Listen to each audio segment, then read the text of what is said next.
Y efectivamente vamos a iniciar con este tema el día de hoy, que está relacionado con los signos y sus planetas, las dignidades y debilidades en la tradición de la astrología. Este es un tema muy clásico, muy tradicional de la astrología. No es algo novedoso, más bien algo que en los últimos años le hemos manoseado mucho y es lo que vamos a analizar el día de hoy.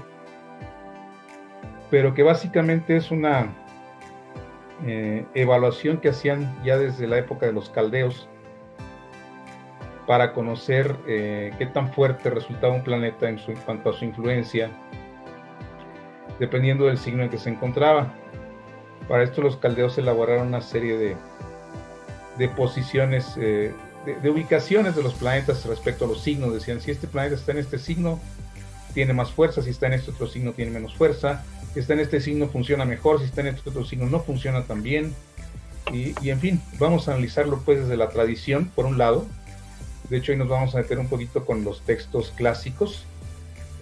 Vamos a citar bastante a Ptolomeo, que supuestamente Ptolomeo basa toda su tradición en la antigua Caldea, por un lado. Y por otro lado vamos a ver qué pasó precisamente cuando surgieron planetas nuevos, o sea, esa parte que digo que es un tema que le hemos metido mucha mano pues al tema de las dignidades y debilidades de los planetas, porque salieron planetas nuevos, entonces algo había que hacer y algo se hizo. Entonces vamos a ver qué resultó con todo esto, ¿verdad? Vamos a ver qué nos dice la tradición, qué hemos hecho en estos últimos, dijéramos, 100 años aproximadamente. Ya van para 100 años que se descubrió Plutón, todavía le falta un poquito, pero ya van a cumplirse 100 años. ¿Y qué ha sucedido con todo esto? Pues casi un siglo después de que apareció Plutón. Claro que después de Plutón han salido muchas más cosas, inclusive algunos cuerpos un poco más grandes que Plutón han resultado por ahí, pero ya no nos hemos cuidado mucho de ya no meternos un poquito con este tema cuando aparecen cuerpos nuevos, lo cual también es muy interesante. Todo ese tema histórico vamos a ver pues un recorrido general desde los orígenes de la astrología, desde la época caldea, básicamente hasta nuestros días, y cuáles son las formas en que estamos nosotros enfocando actualmente este tema de los planetas relacionados con los signos, desde el ángulo precisamente de estas dignidades y debilidades en la tradición. Entonces comenzamos pues nuestra plática el día de hoy después de esta introducción. Vamos a definir precisamente de qué se trata esta dignidad y esta debilidad. Tal vez el tema debilidad nos resulte fácil de comprender, simplemente el planeta está débil. Pero ¿por qué está dignificado? Esa es la cuestión. O sea, ¿qué tiene que ver la dignidad con todo esto? Porque una posición digna se supone que tiene que ver con un ser humano, pues que está en una posición de dignificación por efecto de lo que hace, de lo que dice, de lo que es, en fin. En otros tiempos obviamente era por su nacimiento, que tenía cierta dignidad, por su apellido, en fin, por cualquier cosa que de alguna manera los seres humanos le damos más dignidad a unos que a otros. Y actualmente pues ya no se hace así, ¿verdad? Ya no es por nacimiento, ya no es por apellido, no es por nobleza, es por actos, es por la forma en que uno se planta en la vida, como se va adquiriendo esa dignidad. Y la propia dignidad personal, bueno, es muy relacionado con nosotros, pero ¿qué pasa con los planetas respecto a la dignidad? Nos dice la tradición que esto hace referencia a lo que significa, a esa significación, a esa relación que guarda un planeta en relación con cierto signo. Esto es, un planeta, si está en cierto signo, se encuentra más dignificado que si está en otro, esto es, se encuentra más fuerte, en mejor posición, dijéramos, un poquito relacionado con esa parte humana, de que una persona puede tener más fuerza, más poder por estar en cierta dignidad, por tener cierta dignidad, como decíamos, por efecto de su nacimiento en otro tiempo y ahora por efecto de sus acciones, pero un planeta se encuentra dignificado precisamente porque se encuentran ciertos signos. Y la tradición nos habla de que existían tradicionalmente ciertas dignidades llamadas esenciales. Pues básicamente en la tradición astrológica y precisamente en el texto de Ptolomeo, que es la referencia más antigua que tenemos.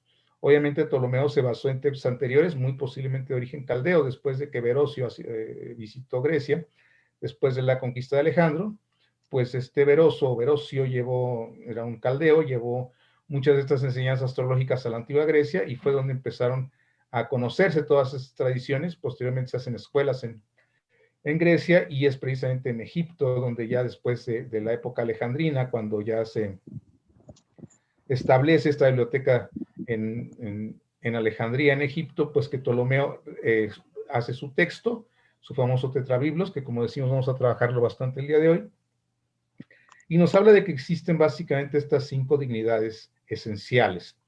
Nosotros nos vamos a dedicar estrictamente a las 2 primeras, pero existe también la triplicidad del término, el decanato o faz, o as, también a veces lo pronuncian con la H muda, en vez de la F, decanato o faz, porque de repente encontramos ese vocabulario en algunos textos y no sabemos a qué se refiere, bueno, es lo que nosotros conocemos como decanatos.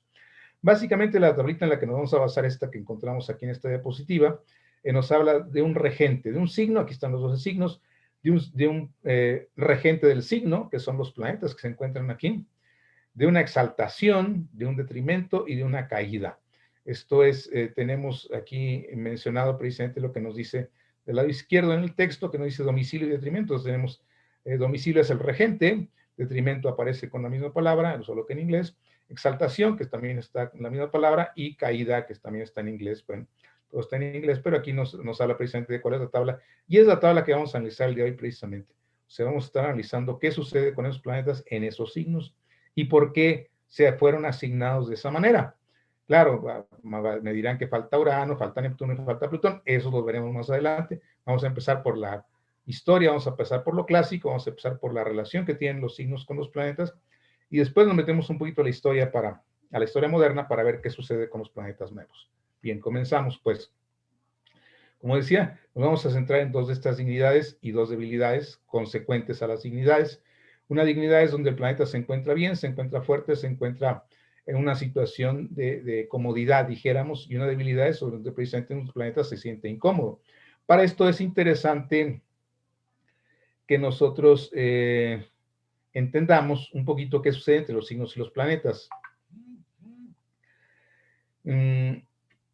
Los planetas funcionan como, decía yo, o digo yo cuando trabajamos el tema de la interpretación, digo que los planetas funcionan como los verbos en la gramática. Los planetas nos hablan de acciones, nos hablan de hechos, nos hablan de lo que se hace. Es decir, los planetas hacen, actúan. Esa es la característica del verbo, ¿no? Que define una acción. Entonces, los planetas son verbos, definen acciones.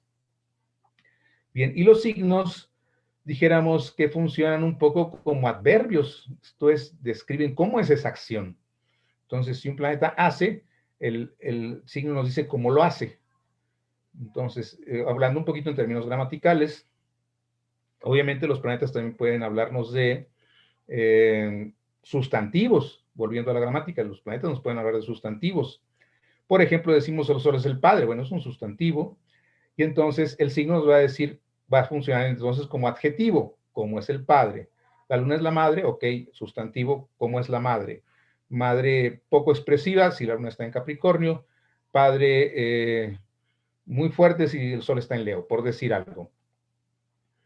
Entonces vemos que de esta manera es como vamos a ir entendiendo precisamente por qué esos planetas se sienten cómodos en ciertas casas, lo que pasa es que Ptolomeo les llama casas, bueno, en esos signos, ¿por qué esos planetas se sienten cómodos en esos signos, que es la regencia domicilio? Precisamente porque así es como lo maneja Ptolomeo, nos dice que es su casa, ese planeta está en su casa, ¿sí? Y sin embargo, si está en el signo opuesto, obviamente se encuentra desterrado, está fuera de su casa, o decimos también actualmente en detrimento, es decir, no tiene la misma fuerza porque está en el signo opuesto. Por otro lado, existe un signo de exaltación, en donde el planeta se va a sentir, no solo en su casa, se va a sentir extraordinariamente bien. Vamos a poner un ejemplo muy sencillo para que vayamos entendiendo por qué funciona uno como casa y otro como exaltación. En su casa, domicilio o regencia, el planeta es como nosotros encontramos a lo mejor en este momento, nos encontramos en nuestra casa, muchos de nosotros. ¿Y en nuestra casa qué hacemos? En nuestra casa nos sentimos cómodos, nos sentimos a gusto, expresamos lo que somos, pero con tanto lo positivo como lo negativo. Esto es, estamos en nuestra casa. Al final de cuentas, yo puedo estar, dijera, descansando, o a lo mejor yo puedo estar sentado, yo puedo estar acostado, yo puedo estar sintiéndome cómodo porque estoy en casa, ¿no? Ya hemos visto ahora con el home office cómo de repente nos salen por ahí videos chuscos de gente que pues en realidad lo único que está haciendo es ponerse aquí la camisa y la corbata para que se vea su imagen, pero que bajo la cintura puede andar ropa interior, en pijama, en cualquier cosa, pues, o sea, sin zapatos o como sea. Mientras no se le vea lo que trae abajo, pues no pasa nada. Entonces, así funcionan los planetas en su casa, vamos, funcionan de manera cómoda, de manera cómoda. Sin embargo, cuando está exaltado es porque está en un ambiente en donde, o en un signo en este caso, en un signo en donde va a dar lo mejor de sí. No siempre damos lo mejor de nosotros en la casa, lo damos por lo general en un ambiente que nos resulte un poquito más agradable para dar lo mejor. Pongamos, por ejemplo, ya metiéndonos un poquito en el tema planetario, ¿qué sucede con Marte? Marte puede estar en su casa en cierto signo, pero Marte es un guerrero, y entonces, ¿dónde va a actuar adecuadamente un guerrero? Pues en el campo de batalla. Entonces, Marte se va a sentir cómodo en un campo de batalla y va a dar lo mejor de sí, porque es guerrero. A pesar de ello, obviamente tiene su casa, y en su casa se siente cómodo. Entonces, es un poquito cómo funcionan estas regencias y exaltaciones. Y así como el signo opuesto al que denominamos regencia o domicilio, resulta el detrimento en el caso de esta primera dignidad, en el caso de la segunda dignidad, la exaltación, el signo opuesto es donde el planeta se encuentra en caída. Esto es en donde ese planeta está en un entorno, en un ambiente, en un escenario que no le resulta cómodo para nada, porque también los signos van a funcionar un poco como escenario y los planetas como actores. Volviendo al tema de interpretación. Entonces, en el tema de interpretación sabemos que los planetas son los actores y los signos son los escenarios. Entonces, llega el planeta al escenario y en cierto escenario se va a sentir muy cómodo. Imagínense, o recuerden ustedes, mejor dicho, cuáles son las mejores películas, no porque vayan a ser de Oscar ni nada, pero cuáles son las mejores películas de personajes como, o actores como Arnold Schwarzenegger. Obviamente sus mejores películas son aquellas de acción porque es un escenario cómodo para él, porque se desenvuelve bien, porque puede mostrar su musculatura, porque puede poner esa cara que es bastante seria, bastante rígida, y ahí le funciona bien. Pero lo sacamos de ahí. Recuerden, por ejemplo, una detective en el kinder, ese tipo de películas, como que no era su entorno, no era su ambiente. Él no es comediante, él no es tiene que poner un comediante a su lado para que medio haga la película, porque en realidad, pues realmente no funciona en ese tipo de películas. Y es un poco lo que sucede con los planetas, viéndolos como actores en escenarios o en películas. Entonces, según la película que representa el signo, pues será que el actor funciona mejor en cierto tipo de películas que en otras. Entonces vamos a adelantarnos pues a esto y vamos a ver los domicilios. Decíamos que el signo eh, que rige, que así les llamamos regencias o domicilios, y se considera cuando el planeta se encuentra en su influencia, cuando el planeta se encuentra en su influencia es armónica y fluida. Es lo que nos dice ciertas páginas de internet que estábamos checando por ahí. Dice que cuando los planetas se encuentran por ahí en su domicilio, en su casa, en su regencia, su influencia va a ser suave, va a ser fluida, va a ser favorable. Esto es, obviamente, un Saturno en Capricornio, se siente cómodo esa persona o ese planeta ahí, actúa de maneras muy adecuadas, muy alineadas, pues, con una naturaleza muy saturnina, sin problemas. Lo mismo sucedería con Marte en Aries o con Venus en Libra, que son los domicilios. Pero vamos a irnos un poquito hacia la parte contraria. ¿Qué sucede cuando un planeta no está en su propio signo, no está en su regencia? Así, cuando está en su regencia se le considera benéfico. En otros signos se puede sentir como que el planeta no está en su entorno y entonces su influencia no es tan benéfica. Es lo que sucede con en los casos de los signos de exilio o destierro, que es lo mismo, es decir, cuando están en el signo opuesto al que rigen, son los signos opuestos al domicilio, su influencia se va a considerar o se considera tradicionalmente una influencia enarmónica o una influencia muy forzada, como decíamos, volviendo a nuestro ejemplo de los actores, o sea, vemos un actor muy forzado en ciertas circunstancias, en cierto ambiente, en cierto tipo de película, porque no es su entorno, no es lo que a ellos les fluye. Es como si quisiéramos poner a ciertos actores comediantes, por ejemplo, en películas de tipo serio, y probablemente no funcionen igual de bien, porque lo suyo es precisamente la comedia, es estar haciendo el chiste, estar haciéndonos reír. En fin, entonces algo semejante sucede con los planetas. Los vamos a sentir un poquito forzados si están en un signo que resulta ser el exilio, es decir, lo opuesto a su domicilio. Entonces, pasamos ahora pues a lo que decíamos. Vamos a explorar un poquito lo que nos dice el Tetrabiblos. Nos dice Ptolomeo en su Tetrabiblos que el domicilio es doble, que tiene un domicilio diurno y un domicilio nocturno, pero que estos se van a diferenciar de acuerdo a cómo se manifiestan. Según algunos intérpretes, algunos autores, algunos astrólogos, dicen que el domicilio diurno es más favorable que el nocturno. No considero que sea más favorable, al final de cuentas son sus domicilios, pero bueno, es una visión que tienen algunos astrólogos.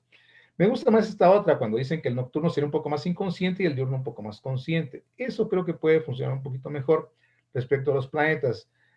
A lo largo de un poco de experiencia que tengo en todo esto, me he fijado que no es que los planetas sean favorables o desfavorables, o sea, esa visión creo yo que es una visión medieval, una visión muy anacrónica, muy fuera de época ya. Más bien es que nosotros no hacemos una labor mayor cuando tenemos un planeta mal ubicado, dijéramos, por decir que está mal, porque yo no considero que esté mal, pero en un signo que no le resulte muy favorable. Eso sí puede ser. En ocasiones hacemos con planetas que no se encuentran en signos que nos resulten o le resulten al planeta favorables.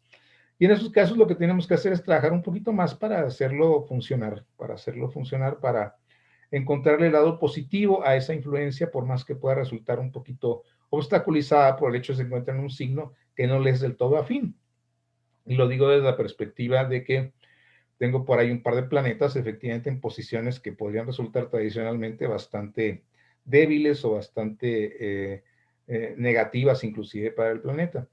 Entonces, es una cuestión de trabajo, siento yo, una cuestión del trabajo que cada quien va haciendo para poder sacar lo mejor de ese planeta. Al final de cuentas no lo vamos a cambiar de lugar, pero sí podemos sacarle bastante brillo y hacerlo funcionar bien, independientemente de esto. Y no tomarlo como excusa, que es una cosa también muy frecuente a la hora que estamos nosotros interpretando, que es una buena excusa de decir, bueno, ¿y cómo quieren que sea de otra manera si tengo a mi Marte en esta posición o si tengo a mi Saturno en esta otra? Entonces esas excusas creo yo también que ya están un poquito fuera de época y que ya no deben ser utilizadas pues como eso, como excusas para no cambiar. En fin, pero vamos adelante con nuestro tema. Nos dice Ptolomeo respecto a regencias o domicilios. Este libro, que es el clásico de la astrología tradicional, de hecho se utilizó en las universidades por más de 1000 años, casi toda la mitad de la era de Pisa, hasta después del Renacimiento se estuvo cayendo en desuso este libro y que actualmente casi nadie lo lee, pero que vale la pena darle una ojeada. Y precisamente en el primer libro de sus 4 libros, tetrabiblos son los 4 libros, en su primer libro, en la parte 17, Ptolomeo nos habla de los domicilios. Es un párrafo pequeño, es una media página, dijéramos, un poquito más a lo mejor. No es mucho lo que habla, pero sí es muy contundente respecto a por qué ese es el domicilio del planeta, de acuerdo con la visión, obviamente, de la época de Alejandría, de la época de la gran biblioteca de Alejandría, la época de Ptolomeo, unos par de siglos antes de Cristo. Entonces, es interesante, como decía yo, darle una ojeada de repente a estos textos clásicos, porque nos cambian bastante la visión de la astrología y nos abren mucho los ojos. No se trata de estudiar astrología o de querernos quedar con lo que dicen, se trata de ampliar nuestros horizontes respecto a cómo se veía anteriormente la astrología y darnos cuenta de que hay muchas cosas todavía que podemos rescatar de aquellas visiones, puesto que resultan mucho más, diría yo, más acertadas de lo que a veces creemos. Sí, pero vamos a pues, adelantarnos pues a este pequeño párrafo en donde va mencionando Ptolomeo cuáles son las 12 casas o las 12 regencias, como les llamamos ahora, de los planetas, o sea, dónde rigen, en qué signos. Y nos empieza diciendo precisamente para los signos, para las luminarias, para Cáncer, para el Sol y la Luna, que rigen obviamente Cáncer y Leo. Y nos dice él que porque son los que están a la mitad del año, precisamente el hemisferio norte, obviamente, porque están más cerca de nosotros en el cenido, o sea, muy cerca del, pues evidente del solsticio, precisamente del solsticio de verano, que es donde empieza Cáncer y posteriormente viene Leo con sus calores. Y precisamente por esos dos, por esa fuerza que tiene esa parte del año, es que se les asignaba pues estas regencias. Decían que el Sol y la Luna correspondían a los signos de Cáncer y Leo. Y lo dice de esta manera muy sencilla. Están muy cerca del cenit, están muy cerca del calor, están muy cerca del verano, de hecho Cáncer empieza el verano y en Leo hace más calor, entonces es lo que él menciona que es la razón por la cual se le asignan estas regencias o estas casas a estos planetas.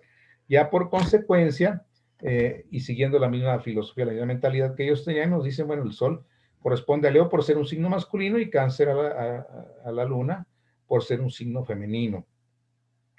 Y de esto deriva toda una serie de conjeturas interesantes, no se queda solo en esto, porque uno dice, esto hace que tengamos aquí dos semicírculos, ahorita lo vamos a ver, un medio círculo que va de Leo y otro medio círculo que va de Cáncer, y por lo tanto hacen dos hemisferios también aquí en el zodiaco, y los va a definir de una manera muy interesante. Bien, esa es la visión de Ptolomeo. Obviamente nosotros tenemos otras visiones, ¿verdad? Decimos que la luna afina mucho con Cáncer porque precisamente pues la luna tiene que ver con la maternidad, tiene que ver con lo femenino, tiene que ver con lo sensible, tiene que ver con lo receptivo, tiene que ver con eh, la conciencia de nuestras propias necesidades, que muchas veces como buena luna pues son bastante inconscientes, pero poco a poco vamos tomando conciencia a lo largo de nuestra vida de que tenemos necesidades, aunque siempre las tenemos y las expresamos de maneras inconscientes. Todo eso está muy relacionado con la luna y tiene mucho que ver con Cáncer, sobre todo porque Cáncer tiene que ver con la satisfacción de necesidades muy básicas. Sí, es un signo que nos habla de nutrición, por ejemplo, y tenemos que nutrirnos. Somos mamíferos, digo yo que sí nos da muchas ventajas y también nos genera ciertas desventajas. O sea, los reptiles pueden vivir meses o hasta un año a veces sin comer y nosotros no podemos estar, como sobrevivir más de unos pocos días sin comer. Entonces, la necesidad de la nutrición, que es una necesidad muy importante, muy relacionada con la luna, pero es una necesidad que afina mucho con el signo de Cáncer, que es un signo precisamente que tiene que ver con la nutrición, que tiene que ver con no solo la nutrición física, sino sobre todo la nutrición emocional. Y esas son influencias muy relacionadas entre la luna y Cáncer. Vamos entendiendo una cosa, y que lo vamos a ver un poquito más en detalle adelante. Actualmente en la astrología se ha llegado a una visión muy simplista, sobre todo entre algunos astrólogos occidentales, me refiero sobre todo a los europeos y norteamericanos, de decir que existen 12 influencias y que por lo tanto cada signo está exactamente afín con un planeta y con una casa y ya, y punto. Y entonces la luna y Cáncer son lo mismo para ellos. Y no es lo mismo, pero hay cierta afinidad. Entonces eso también tenemos que quedarnos claro. O sea, hay afinidad y por eso es que, bueno, Ptolomeo tiene sus razones, nosotros tenemos razones un poquito a lo mejor más psicológicas, un enfoque diferente, una época diferente, también hay que tomarla en cuenta, pero que nos va funcionando, pues los antiguos lo daban por cierta razón, nosotros lo damos por otra, pero nos va funcionando. En el caso del Sol, rápidamente, su influencia psicológica, bueno, el Sol precisamente es ese eje personal, ese sentido trascendental de vida que cuando nosotros nos conectamos con él, al final de cuentas, el Sol tiene que ver precisamente con mi motivo para vivir, o sea, para estar conectado con la vida. Si yo tengo buen contacto con el sol, estoy conectado con la vida. Digo yo que la depresión viene cuando nos desconectamos del sol, precisamente, cuando nosotros no nos encontramos conectados con la vida, entonces es cuando viene la depresión y eventualmente la depresión lleva al fallecimiento, porque estamos desconectados y no hay motivos para seguir adelante. El sol tiene que ver con esos motivos. ¿Y cuál es el signo que tiene más motivos y que está más conectado con la vida y que es el más alegre y el más creativo y el más intenso y el más expresivo? Pues Leo, y eso hay mucha afinidad, o sea, es un signo muy vivo y precisamente el Sol relacionado con ese impulso vital, pues afina perfectamente con Leo. Entonces eso desde el ángulo psicológico. Bien, rápidamente con estos dos y seguimos adelante con estos semicírculos que mencionaba Ptolomeo, que él se refiere a esto precisamente, dos semicírculos. Vemos cómo el eje está un poquito más inclinado porque no lo estoy haciendo desde los solsticios y los equinoccios, sino desde Cáncer y Leo. Ahí es donde se coloca el zodiaco. Entonces nos habla de Ptolomeo de que todos los que están de Leo, dijéramos, hacia arriba, pues están, es un semicírculo solar, porque está regido por el Sol precisamente, y tenemos un semicírculo lunar que va de Cáncer hacia arriba, pero por el lado izquierdo, en el sentido de las manecillas del reloj, y entonces encontramos aquí que tenemos un hemiciclo o un semicírculo lunar, que es lo que nos acaba de definir Ptolomeo. Entonces, ahí en esos dos semicírculos, en esos dos hemisferios, es donde vamos a ubicar a todos los planetas, a los planetas que ellos conocían, porque ellos solo conocían cinco planetas y las dos luminarias. Ahora ya genéricamente también los hemos simplificado y hemos dicho que los 7 son planetas. Sabemos perfectamente que el Sol y la Luna no lo son, pero en astrología los ubicamos como luminarias, o antiguamente se les mencionaba como luminarias. Bien, entonces esos dos semicírculos y los que vamos a estar trabajando el día de hoy con estas regencias que nos menciona Ptolomeo. Sí, así nos dice que cada semicírculo se le va a dar uno de los planetas que le sea familiar, ¿de acuerdo? Pero ya sea que sea de naturaleza solar o lunar, según la disposición de sus órbitas y las particularidades de su naturaleza, se va a ubicar los mismos planetas de los dos lados, uno de tipo solar y otro de tipo lunar. Muy interesante, porque entonces ya nos está diciendo que un Mercurio de un lado no es lo mismo que un Mercurio del otro lado, puesto que un Mercurio va a ser más solar y el otro Mercurio va a ser más lunar. Es lo que nos está diciendo aquí Ptolomeo. ¿Sí? Porque va a colocar un planeta en cada signo, un signo que le sea familiar, ya sea de su naturaleza positiva, activa, dinámica solar, o de su naturaleza receptiva, sensible y emotiva, que es la lunar, y según la disposición de sus orbes y las particularidades de sus naturalezas. Bien, todo este lenguaje, recuerden que es una traducción de tetrabiblos y en ocasiones se nos puede tratar algunos temas, cómo es que lo manejaban ellos, porque nosotros los manejamos de maneras un poquito distintas. Pero nos vamos a detener con eso, vamos a seguir analizando este breve párrafo de Ptolomeo, y empieza hablándonos de Saturno precisamente. Y a Saturno ellos lo ven como un planeta frío. Sí, esta teoría también es muy interesante, Fernando es muy dado a trabajar mucho con esta teoría de las cualidades esenciales del calor, el frío, la humedad y la sequedad. Y es la tradición antigua de la astrología la que menciona estos precisamente, mucho antes de los elementos. Está precisamente lo que es cálido, lo que es húmedo, lo que es frío y lo que es caliente. Entonces, en el caso de Saturno es extremadamente frío, ¿sí? Como es frío, obviamente combate el calor y su esfera. ¿Por qué su esfera? Bueno, volvemos a los términos que ellos manejaban en su época, ¿verdad? En su época se consideraba que la Tierra se encontraba al centro del universo y que estaba rodeada por esferas de cristal. Ellos no entendían cómo es que esas esferas se habían hecho, pero bueno, era parte de la creación divina, al final de cuentas, entonces hay esferas de cristal y en cada una de las esferas habitaba uno de los planetas. Pero una esfera, la esfera terrestre, estaba rodeada por otra esfera que era la de la Luna, después por otra esfera más amplia, que era la de Mercurio, y así iban adelantándose hasta que la última esfera, bueno, no era la última porque todavía había la esfera de las estrellas fijas, pero la más alejada era la esfera de Saturno, una gigantesca esfera de cristal, que era la de Saturno, por eso nos habla de que su esfera es la más alejada, la más alta, porque está desde este punto de vista geocéntrico, pues la esfera más amplia era la esfera de Saturno, por eso dice que es la más alejada de los dos luminares, es la esfera más alejada del Sol y de la Luna. Y entonces, como es la más alejada, le coloca o le asigna los signos más alejados, obviamente, los signos más alejados del Sol y la Luna, que son Capricornio y Acuario. Y además nos dice que Capricornio y Acuario son fríos. Bueno, hay algo de sentido en todo esto, tanto Capricornio como Acuario son fríos, sobre todo en el sentido afectivo, en el sentido emotivo. Y además nos dice que son gemelos.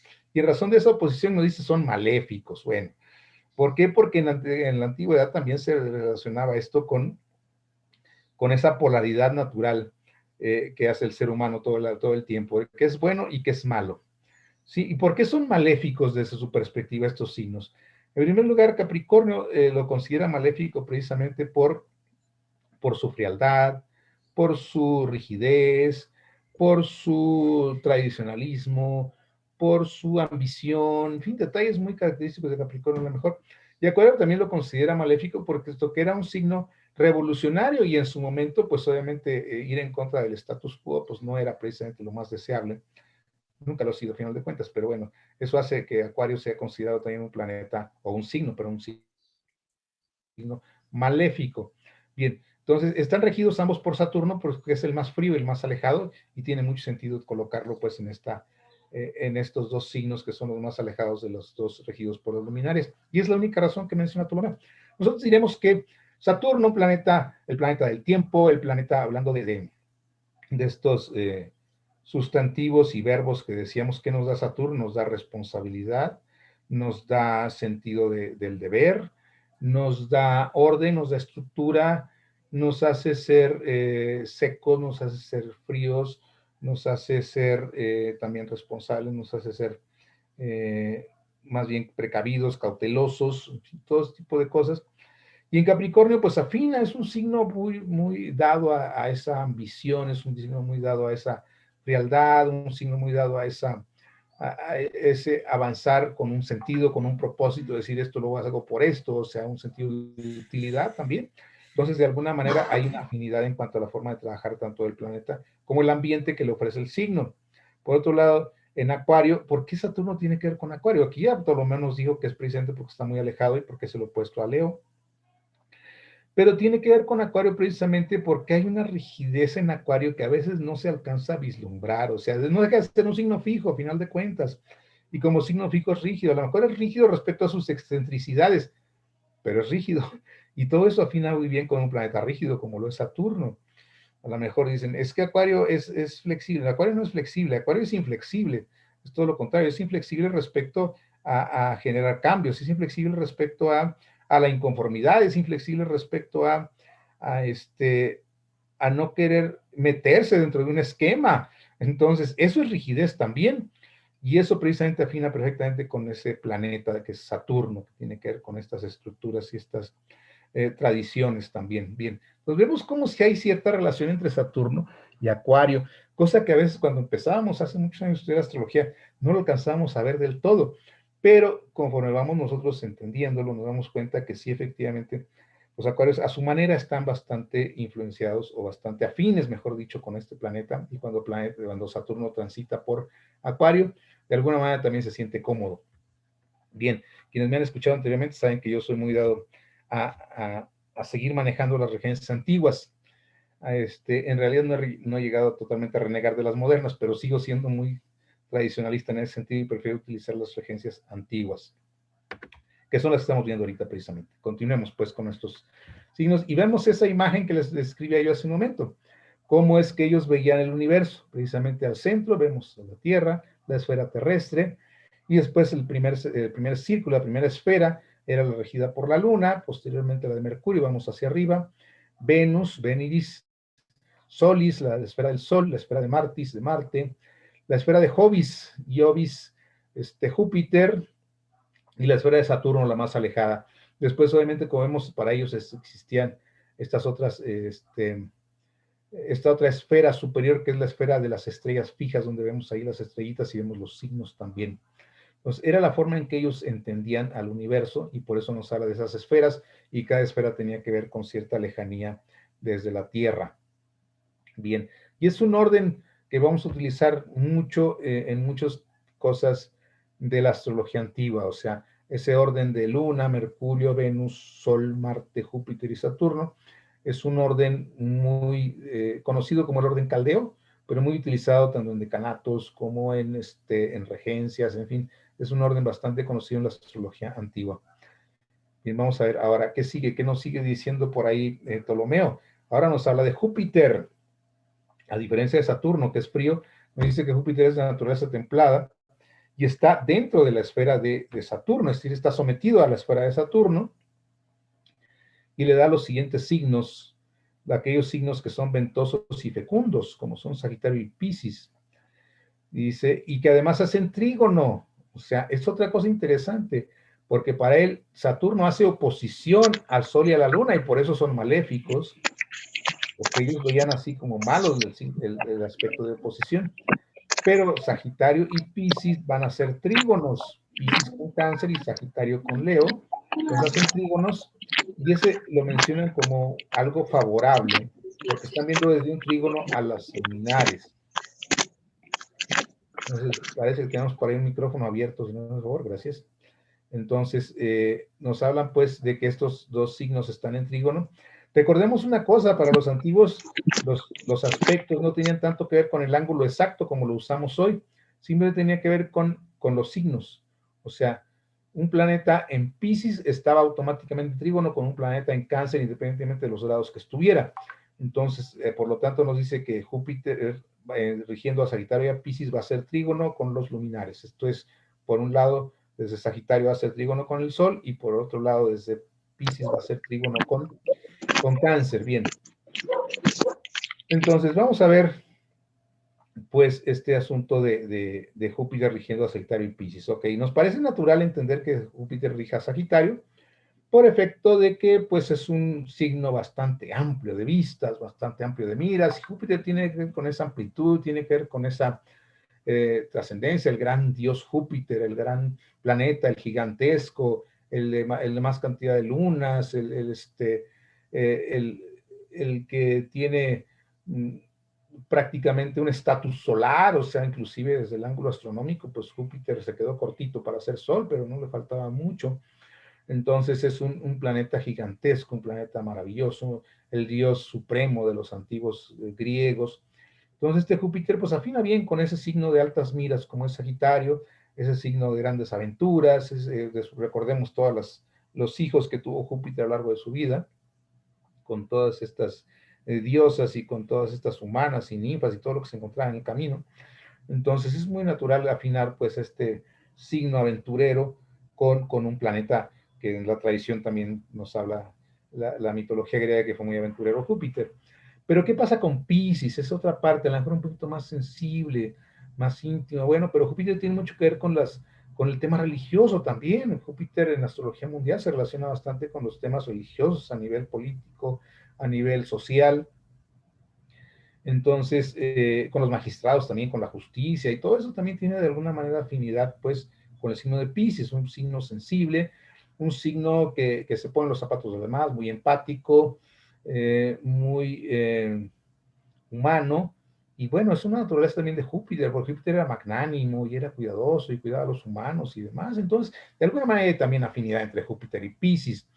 Ahora se nos ha dado una imagen de Pisces un poquito deformada, lo vamos a ver un poquito más adelante, pero en realidad los Pisces tienen esas cualidades jovianas muy marcadas también, desde otro ángulo, no tan al aventurero como Sagitario, pero sí más humanista desde el lado de Júpiter. Bien, un poquito de por qué rige Júpiter tanto para Ptolomeo como para la psicología actual. Pasamos a Marte para irnos rápido con esto y poder avanzar también los planetas nuevos. Marte obviamente lo va a colocar como un planeta seco, obviamente, y colocado bajo la órbita de Júpiter, que veíamos ya nuestras esferas, entonces Marte está un poquito más abajo, está en la órbita de Júpiter, y se le asignan pues los signos que siguen, debido a que está un poquito más acercado, a los signos que son Escorpio y Aries. Y estos van a ser negativos, van a ser de naturaleza perjudicial, nos dice, y que engendran corrupción, porque está en un aspecto fuerte. Respecto a las luminarias, volvemos. Respecto a las luminarias está en un aspecto fuerte. Y recordemos cómo Saturno y Marte eran los maléficos para ellos, entonces es natural que tengan un aspecto maléfico con respecto a las luminarias. Todo está checando de acuerdo a su visión. Simplemente estoy tratando de poner sus zapatos y entender por qué ellos lo veían así. Entonces nos dice que Marte va a regirnos a Escorpio y a Aries. Ok, Aries en cuadratura con Cáncer y Escorpio en cuadratura con Leo, desde su propia esfera, desde su propio semicírculo, dijéramos, de su propio semicírculo. Entonces vemos que, bueno, ya sabemos que Marte se relaciona bastante con Aries, puesto que Marte es el planeta que actúa, el planeta que hace, el planeta que domina, el planeta que empuja, el planeta que guerrea, el planeta que se enoja, el planeta que, la influencia, pues, que nos hace ser activos, proactivos, dinámicos, inquietos, y en una parte oscura o difícil de controlar, pues también agresivos, violentos, corajudos y demás. Corajudos e iracundos, porque son dos cosas diferentes, pero bueno. Entonces, en un sentido positivo y en un sentido no tan positivo, pero en fin, es lo que nos funciona de Marte con Aries, el planeta de la guerra, afinado con un signo como es Aries, que es impulsivo, que es activo, que es iracundo, que es de mecha corta, dijéramos, pues afina muy bien un planeta Marte ahí. Pero ¿qué pasa con Escorpio? Escorpio no es iracundo, pero es resentido. Escorpio no es tan activo, pero es muy sensible. eh, y cuando se decide actuar, lo hace de manera muy contundente, porque planea, porque estudia. Entonces, también la actuación de Escorpio es muy definitiva. Cuando Escorpio decide hacer algo, lo hace en forma drástica, en forma contundente, no se anda con medias tintas, y eso afina muy bien con una acción más profunda, una acción más emocional, una acción menos impulsiva, a lo mejor que Aries, pero no deja de ser activo Escorpio en ese sentido. Decimos, un poco más lento para actuar porque primero tiene que estudiar, porque primero tiene que despertar esa emoción en él, tiene que apasionarse por aquello, pero una vez que está apasionado, su acción, como decíamos, es con todo, es contundente. Y esa acción también tiene mucho que ver con Marte, pero es un Marte más interiorizado, más hacia adentro, más enfocado, dijéramos, no tan disperso como el Ares de Aries, ese Ares griego, ese dios griego que se relacionó después entre los romanos con Marte, pero que afina perfectamente con Aries, aquella anécdota de que estaba haciendo su berrinche Marte y Minerva, su hermana Palas Atenea, agarra una piedra y lo espera a que él se deje venir y viene corriendo con toda su ira, con todas sus ganas de destrozar a la hermana. Y Atenea está leyendo un libro por ahí muy quieta, simplemente levanta la piedra y se la avienta una pedrada en la cabeza y lo tumba. Y ya con eso logra desahogar él pues su ira y se aplaca un poco, ¿no? Pero así era Aries, era de los que hacían ese berrinche, así era Aries, perdón, que hacía ese berrinche, y él se afina mucho con el signo de Aries, pero en Escorpio a lo mejor nos cuesta un poquito más trabajo entenderlo, decíamos, porque ese Marte de Escorpio es un poquito más interiorizado, es más profundo, es más enfocado, funciona más como el Marte que como el Ares. El Ares, la visión griega de Marte, es más ariano, mientras que Marte romano es un poco más afín con Escorpio, o sea, más reflexivo, más íntimo, más extremo, pero contundente a final de cuentas, como eran los romanos, o sea, recordemos cómo era su dios rector, su dios principal, y cuando había un levantamiento, cuando había un problema, ellos iban y acababan con todo de manera contundente, no se andaban a la mitad. Recordemos, por ejemplo, lo que pasó con los judíos, los toleraron un tiempo, los aguantaron, los dejaron, hasta que ya se quisieron rebelar en forma seria, entonces fueron y acabaron con todo, y los dispersaron. Entonces así eran los romanos, precisamente, muy al estilo de Escorpio, dijéramos, muy al estilo de ese Marte, pero es en esa faceta de Escorpio. Bien, un poquito de Marte respecto a lo que nos dice Ptolomeo y respecto a lo que lo vemos actualmente. Vamos a pasar pues ahora a Venus, ya concluyendo, nos faltan Venus y Mercurio, y pasamos a los nuevos. Bien, obviamente llegamos a un planeta que, como nos dice Ptolomeo, es de naturaleza templada, está abajo de la esfera de Marte, bajo la orbe de Marte, ¿sí? Y se le atribuyen los siguientes signos, obviamente más cercanos, porque está muy cerca del Sol, y como él nos dice, son dos signos que no se alejan mucho del Sol y de la Luna, perdón, que Venus es un planeta que no se aleja mucho del Sol y por lo tanto tiene que tener regencia en signos que estén muy cercanos al Sol. De estos dos signos de los que nos habla precisamente son, desde el lado de Leo, pues está Libra, ¿sí? Y desde el lado de la Luna tenemos a Tauro. Bien, entonces le atribuye pues estos dos signos a Venus. Y que hacen sextil, además hace sextil con los luminares, es decir, desde Tauro hace sextil con la Luna, desde Libra sextil con el Sol. Obviamente, signos, como nos dice, más dulces, signos un poquito más suaves, más armónicos, no tiene esa agresividad, esa violencia, esa naturaleza de cuadratura que como los tiene Marte, tienen una naturaleza sextil que es mucho más suave, mucho más fluida y muy afín a Venus, por cierto, esta naturaleza del sextil. Y entonces, de aquí inclusive podemos ir viendo qué planetas pueden regir cada aspecto, que es bastante interesante. Eso nos puede dar una visión bastante clara de los aspectos si estudiamos un poquito Ptolomeo, como decíamos. Entonces vemos que el sextil tendría una naturaleza más de tipo venusino en cuanto a la armonía, en cuanto a la fluidez, etcétera. Entonces, pero no estamos hablando de aspectos. Entonces, vemos cómo Venus, pues, nos rige a Libra y nos rige a Tauro. Aquí no tenemos problemas porque no hemos todavía asignado otros planetas regentes a estos dos. Entonces aquí no tenemos tanto problema. Entendemos que Venus rige a Libra y Venus rige a Tauro. No nos cuesta trabajo. Sí nos cuesta trabajo cuando empezamos a estudiar astrología y nos damos cuenta que ya le metimos a Urano a Acuario, a Neptuno a Piscis, a Plutón a Escorpio. Entonces decimos como que ya nos checa Saturno, como no nos checa Júpiter y Marte. Y estamos viendo cómo sí nos pueden checar si los vemos desde el ángulo adecuado. En el caso de Venus no nos cuesta trabajo porque siempre los hemos entendido así, que Venus rige a Tauro y Venus rige a Libra. Obviamente son dos Venus distintos. En el caso de Tauro es un Venus un poquito más, dijéramos, posesivo, un poquito más celoso, un poco más de atracción, de sentir las cosas muy cercanas, muy mías, muy propias, de apropiarme de las cosas. En el caso de Libra es un poquito más aéreo, precisamente por estar en un signo de aire, y tiene mucho más que ver con la relación, con no estar solo, con fluir con la gente, con ser diplomático y todo. Entonces vemos cómo son dos Venus un poquito distintos. A lo mejor uno más sensorial, más sensual, el caso de Tauro, el otro un poquito más intelectual, más fino, más, dijéramos, fluido en el sentido de esa Venus Urania de los antiguos griegos, esa Venus inteligente, esa Venus del cielo.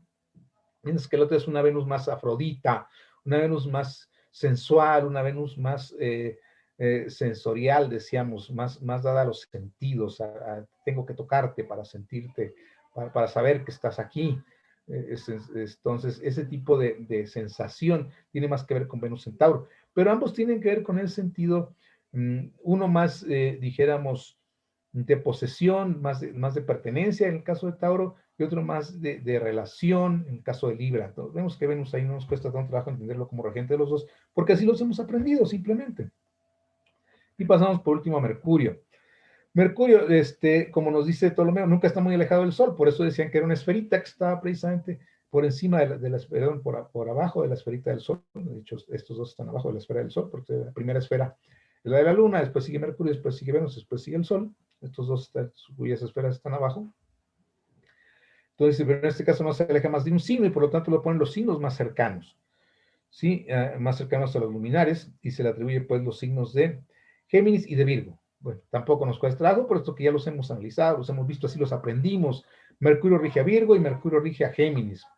En el caso de Géminis, volvemos, es mucho más aéreo, es mucho más racional, y en Virgo es mucho más lento, a lo mejor, no es tan ágil como en Géminis, pero es más, no tan racional, pero sí mucho más analítico en el caso de Virgo, mucho más observador, mucho más malicioso.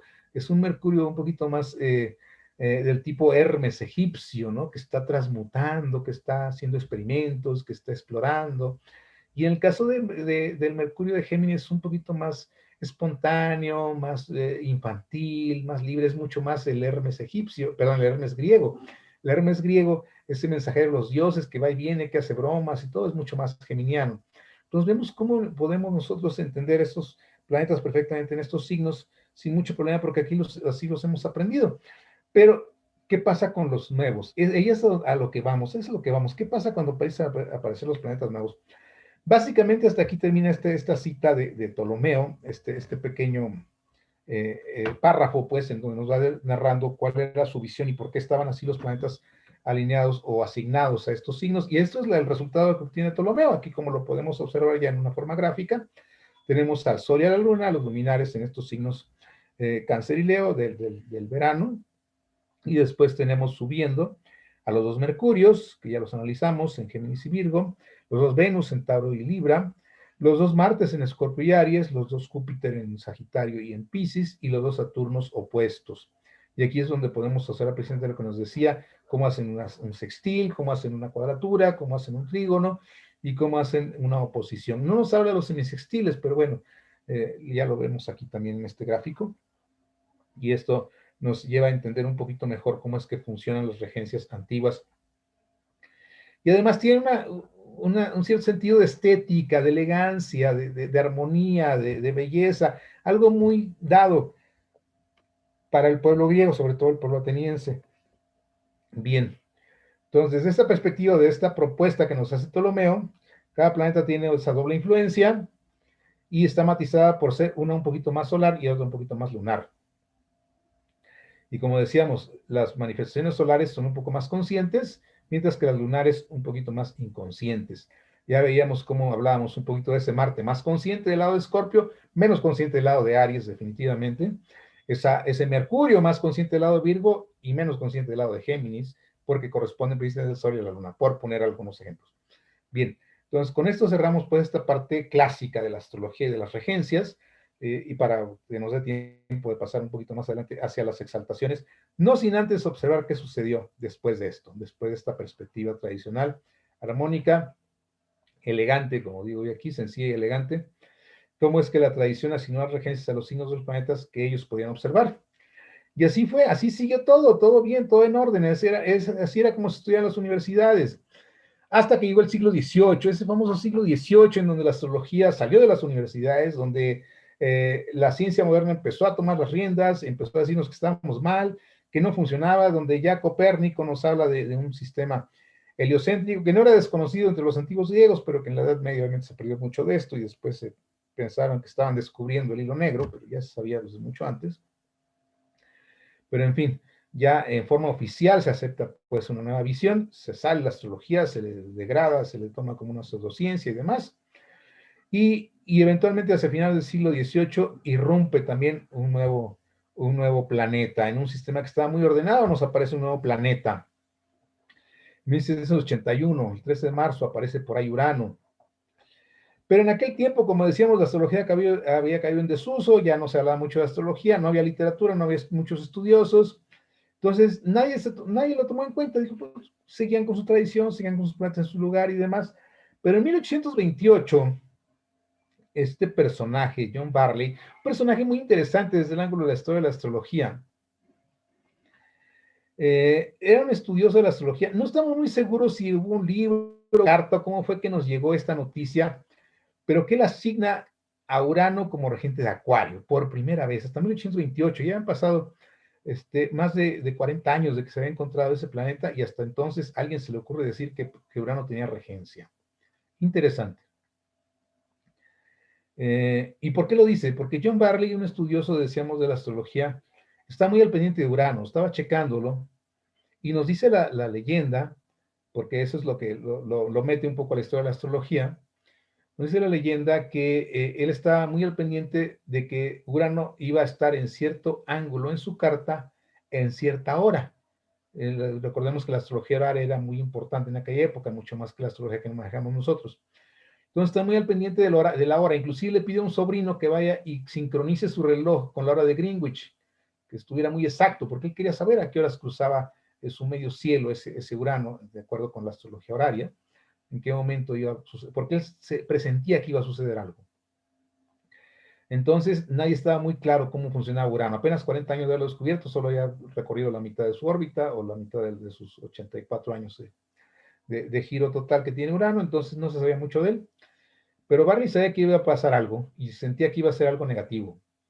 Entonces sucede que justo a la hora que él estaba esperando las cosas, le llega la noticia de que se estaba incendiando su casa y no la tenía asegurada. Entonces, así es como pasa la historia de John Barley, precisamente, porque se le quemó su casa y él esperaba que algo inesperado sucediera en ese momento y le pasa a Urano y entonces en ese momento él dice, no, Urano es regente de Acuario. No estamos muy seguros, en lo que investigué no alcancé a encontrar un reconocimiento claro de si se trataba de un libro o si se trataba de una carta o de alguna cita que en un diario, alguna cosa así, pero es el primero que de alguna manera en la tradición astrológica, en la historia de la astrología, sabemos que el primero que le asigna de alguna manera una regencia a Urano como regente de Acuario.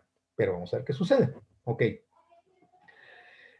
Después de esto, obviamente, vinieron los famosos astrólogos de nombre Rafael, que fueron varios, y por ahí alguno de ellos también menciona o insinúa que Urano podría ser regente de Acuario. Eso es ya posterior, inclusive después de la muerte del Rafael original, porque ya, digo, vinieron varios. De hecho, el último Rafael es el que menciona algo en algún almanaque, pero era un Rafael o un astrólogo que había usurpado, dijéramos, el nombre del famoso astrólogo Rafael, y que en realidad no era muy buen astrólogo, pero es el primero que ya en un libro ahí, si en el almanaque de la época, narra que Urano podría ser regente de Acuario, y dice podría ser, no lo determina.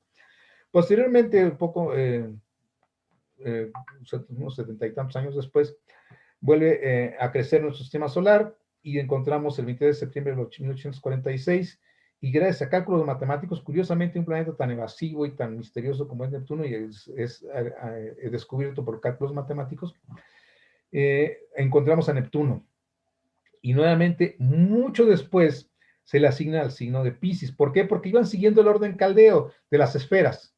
Fíjense, ya estaba muy de moda la ciencia y todo, pero siguen utilizando el orden antiguo de las esferas. Entonces dicen, ok, si la última esfera es Saturno, pero encontramos que hay otra esfera que es Urano, entonces ¿cuál sigue? Pues de Capricornio, pues sigue Acuario, entonces lo designamos a Acuario.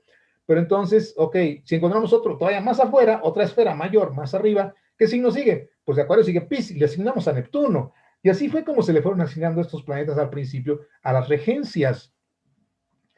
Después, obviamente, pues ya vino toda la literatura moderna, siglo XIX, siglo XX, y empezamos a querer forzar a Urano y Neptuno en Acuario y Piscis.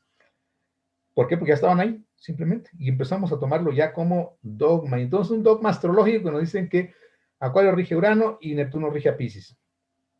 No he dicho nada todavía respecto a si lo rigen o no, digo que empezó a formar dogma, y estamos viendo que ese dogma se formó en cosas muy subjetivas, nada científicas y nada, ni siquiera observacionales, simplemente una observación o dos y ya estaban asignándole estos planetas a signos, ¿sí? Y es lo que decía aquí, utilizaron el orden caldeo. Esto es, decíamos, si Mercurio gobierna Virgo y luego el siguiente planeta es Venus y gobierna Libra, y luego el siguiente es Marte y gobierna Escorpio, y así van subiendo, y Júpiter a Sagitario, Saturno a Capricornio, pues ¿qué sigue? Sigue Acuario, y por lo tanto, si tenemos un planeta más allá de Saturno, tiene que ser Urano, obviamente, y entonces, si sigue Neptuno, pues nos queda todavía Piscis para ponérselo, y ya lo arreglamos, ya quedó todo muy bien. Desde el ángulo astrológico y para el razonamiento de la época, tiene cierto sentido, ¿sí? Y sobre todo porque para aquella época esta tabla de dignidades y debilidades, al igual que el resto de la astrología, pues había caído en desgracia, ya no era muy utilizado, ya no era muy estudiado, ya la tomaban como una tradición, como algo obsoleto, y pues tenemos nuevos planetas, vamos a asignarlos a nuevos signos, y en fin, ya por eso fue que se dieron esas designaciones, y como digo, y después se convirtió en dogma. Bien, entonces un poquito de historia, bien.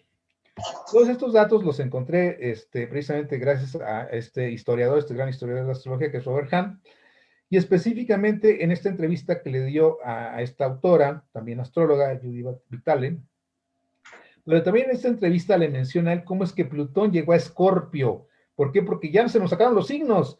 Entonces, del mismo sentido, nos hubiera tocado Plutón en Aries, o sea, puesto que seguía, pero ya se nos habían acabado los signos, y entonces, ¿qué pasó? ¿Por qué Plutón llegó a Escorpio? Vamos a ver, que es una historia también bastante interesante, ¿sí?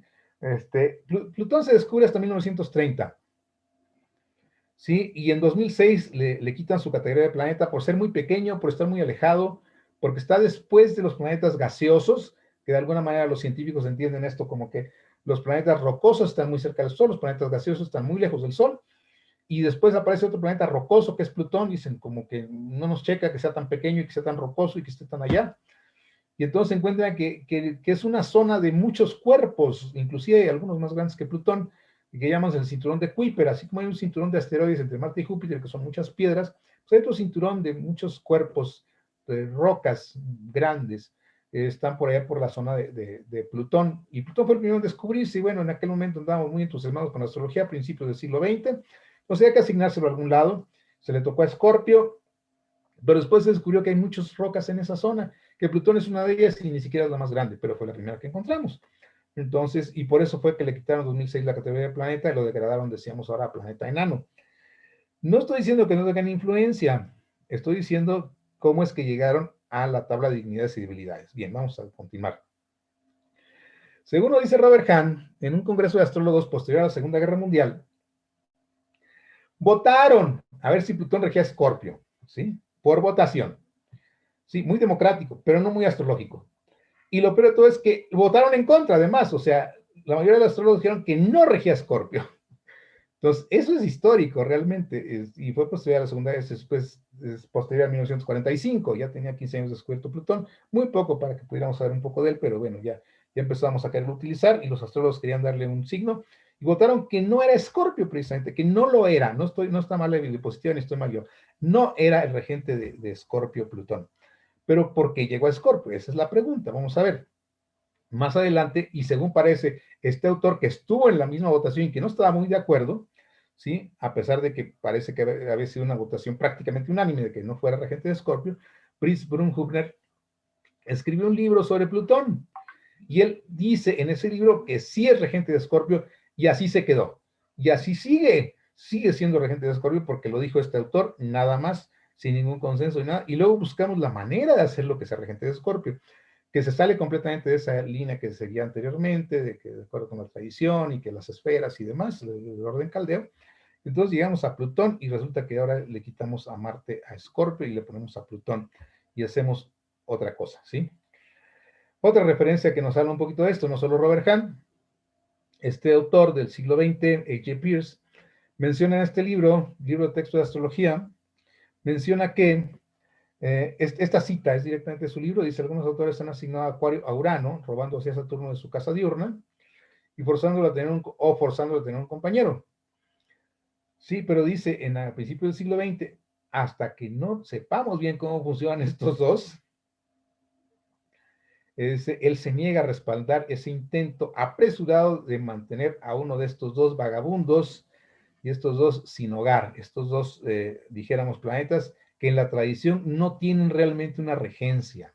No digo que no tengan una influencia, digo que no tienen una regencia simplemente, o qué es lo que algunos autores creen. En fin, vamos avanzando un poquito porque todavía nos quedan las exaltaciones antes de terminar. Entonces, esto nos genera en primer lugar dos problemas.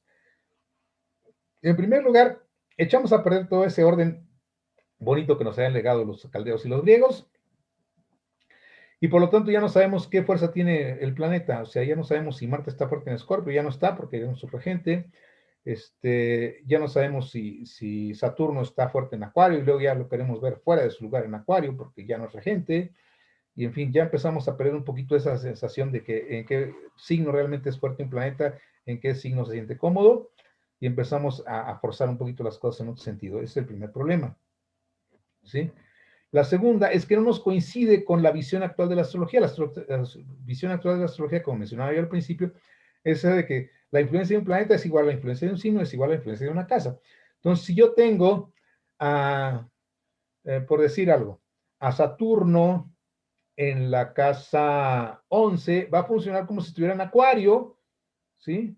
Y va a funcionar como si estuviera regido por Urano, o sea, y esa es la forma en que muchas veces vemos en los mismos textos modernos de astrología. Estoy hablando de Liz Screen y Stephen Arroyo, o sea, de personajes que respetamos mucho, pero que ustedes lo ven, dice, este Saturno en la casa 11 funciona igual que Saturno en Acuario, o sea, es igual, es lo mismo, ¿sí? Signo igual a casa y planeta, entonces va a tener una influencia un poquito parecida a la ambición de que fuera la casa 10 porque es Saturno, pero va a funcionar en la casa 11, en fin, se hace esa igualación de las cosas, simplificación excesiva de las cosas, y a veces no nos checa muy bien con la tradición astrológica, ¿sí? A final de cuentas, Urano no deja de ser un planeta de agitación y revolución, y nos rige un signo que es fijo, o sea, como que ahí ya empezamos a sentir como que algo no está del todo bien. O sea, Acuario no deja de ser fijo, no deja de ser rígido, a lo mejor es rígido para ir en contra de todo, pero es rígido. Urano sí es revolucionario, sí, pero no es para nada rígido, es muy, dijéramos, fuera de todo contexto. Urano no tiene un contexto claro. Urano, para Urano todo está en el futuro, todo es revolucionario, todo es pensamiento, eh, eh, pero constantemente en cambio. Mientras que para Acuario, si bien todo es pensamiento, pero es muy rígido. Entonces, de alguna manera hay cierta dificultad por ahí. No parece haber del todo afinidad. Por otro lado, ¿qué pasa con Neptuno en Pisces? Sí, ahora nos hemos metido esa idea de que los Piscis son neptunianos. Y neptuniano es raro, neptuniano es disperso, neptuniano es como que vive en otro mundo. Y Piscis no necesariamente es así, o sea, Piscis es humanista, Piscis es sensible, pero muchas veces no es disperso, puede ser un poco distraído, pero no es tan disperso. Conocemos Piscis muy centrados, en lo personal me tocó convivir con una madre Piscis y para nada dispersa y para nada rara, o sea, era bastante concreta y bastante práctica. De hecho, luego queremos hablar de dos tipos de Piscis, el Piscis que es extremadamente científico, rígido, que es que no creen nada, ¿sí? Y eso no checa mucho con Neptuno. Obviamente hay el otro Piscis, ¿no? El Piscis místico, el Piscis humanista, el Piscis conectado con la parte de arriba, pero no raro, no extraño, no desconectado de aquí tampoco. Y inclusive, pues si conocen algún Piscis, pueden ver cómo hay una definición muy clara de Piscis y una definición muy clara de Neptuno que parecen a veces no checar tanto, ¿sí? Entonces, si nosotros empezamos a analizar más bien a Piscis desde el ángulo de Júpiter, nos puede checar mejor. Habría que checar eso desde nuestra propia observación y no queriendo forzar las cosas, como muchas veces lo hacemos, que ya estudiamos, y como así dice el libro, así tiene que ser, observemos primero y analicemos. Bien, un poquito de qué pasa con los nuevos. Y vamos a Scorpio, que no lo hemos dejado fuera, no se nos olvida que Plutón está ahora ahí. Obviamente es una mejor combinación, definitivamente. Checa muy bien esa intensidad de Scorpio con ese inframundo de Plutón, sí checa un poquito mejor, ¿sí?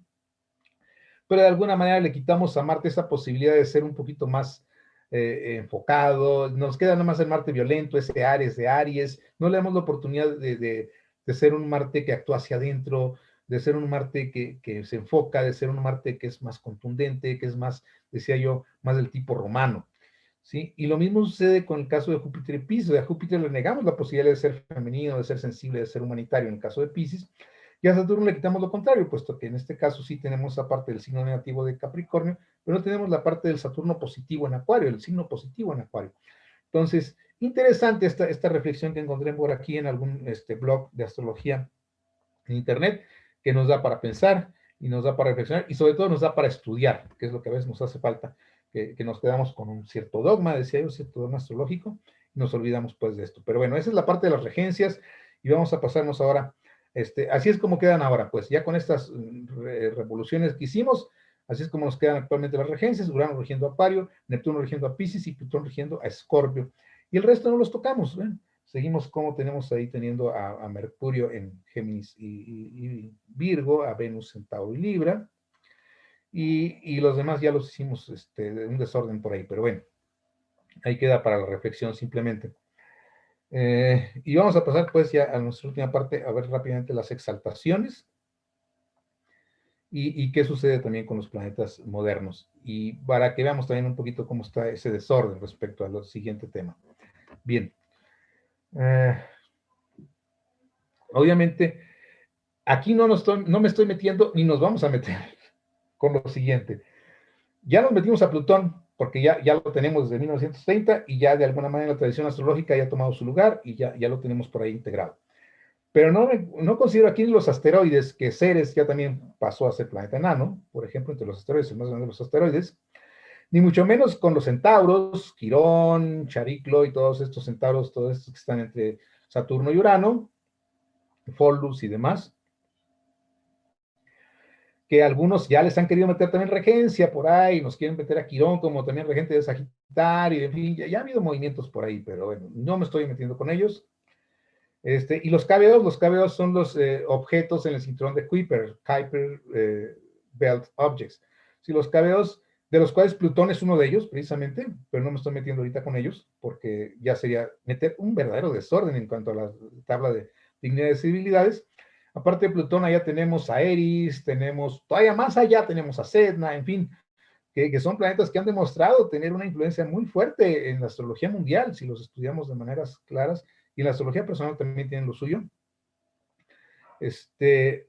pero que no podemos ponerlos como regentes o corregentes, porque solo tenemos 12 signos, y si nos vemos objetos, hay, bueno, fácilmente unos 20 que les podemos dar influencia astrológica clara, por decir los grandes, O sea, hay cientos de asteroides, hay cientos de objetos KBOs, y no nos hemos puesto a estudiarlos todos, son demasiado. ¿Sí? Pasamos pues ahora rápidamente a las exaltaciones para cerrar el día de hoy, que otra de las dignidades nos dice aquí, volviendo a Ptolomeo, es que otra de las dignidades tradicionales es la exaltación, obviamente con su opuesta, con su debilidad, que es la caída, que es el signo opuesto también. Y respecto a esto, nos dice Ptolomeo esto ahora en la parte 19, igual de su primer libro. Y nos explica la teoría de las exaltaciones de los planetas. Dice, el Sol va entrando a la primavera en Aries, ¿sí? Esto es, va subiendo por el hemisferio septentrional, va subiendo, va ascendiendo, ya lo estamos sintiendo ahorita en el clima, ya empezó a quitarse un poquito el frío en algunos lugares, ya se está acercando la primavera, ya empieza a calentar más el sol y dice, por lo tanto, dice por lo contrario, en Libra, pues baja la parte austral, baja hacia el hemisferio sur, y como toda la astrología y la mayor parte de la humanidad vive en el hemisferio norte, pues la astrología se ha hecho en base al hemisferio norte. Todavía les queda mucho trabajo ya a nuestros hermanos del sur para que nos digan cómo sucede la astrología, si sucede igual o es diferente, ¿ok? Yo no sé, es cosa de que quienes vivan en el sur sería interesante que nos explicaran un poquito de esto. Bien, entonces, por lo tanto, dice, se le atribuye su exaltación en Aries.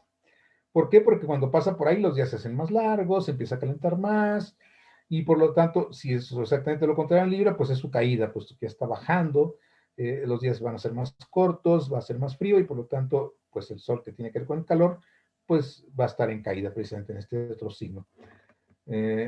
Nosotros obviamente lo vamos desde el ángulo psicológico, pues que en Aries es cuando esa explosión de vida, esa explosión de, esa conexión, esa intuición de la que habla Jung, de que estamos muy conectados con la vida y con ese impulso natural, pues se da más en Aries, ese signo tremendamente vital que es Aries, entonces ahí se va a exaltar el Sol, mientras que su caída en Libra tiene que ver con un signo muy impersonal.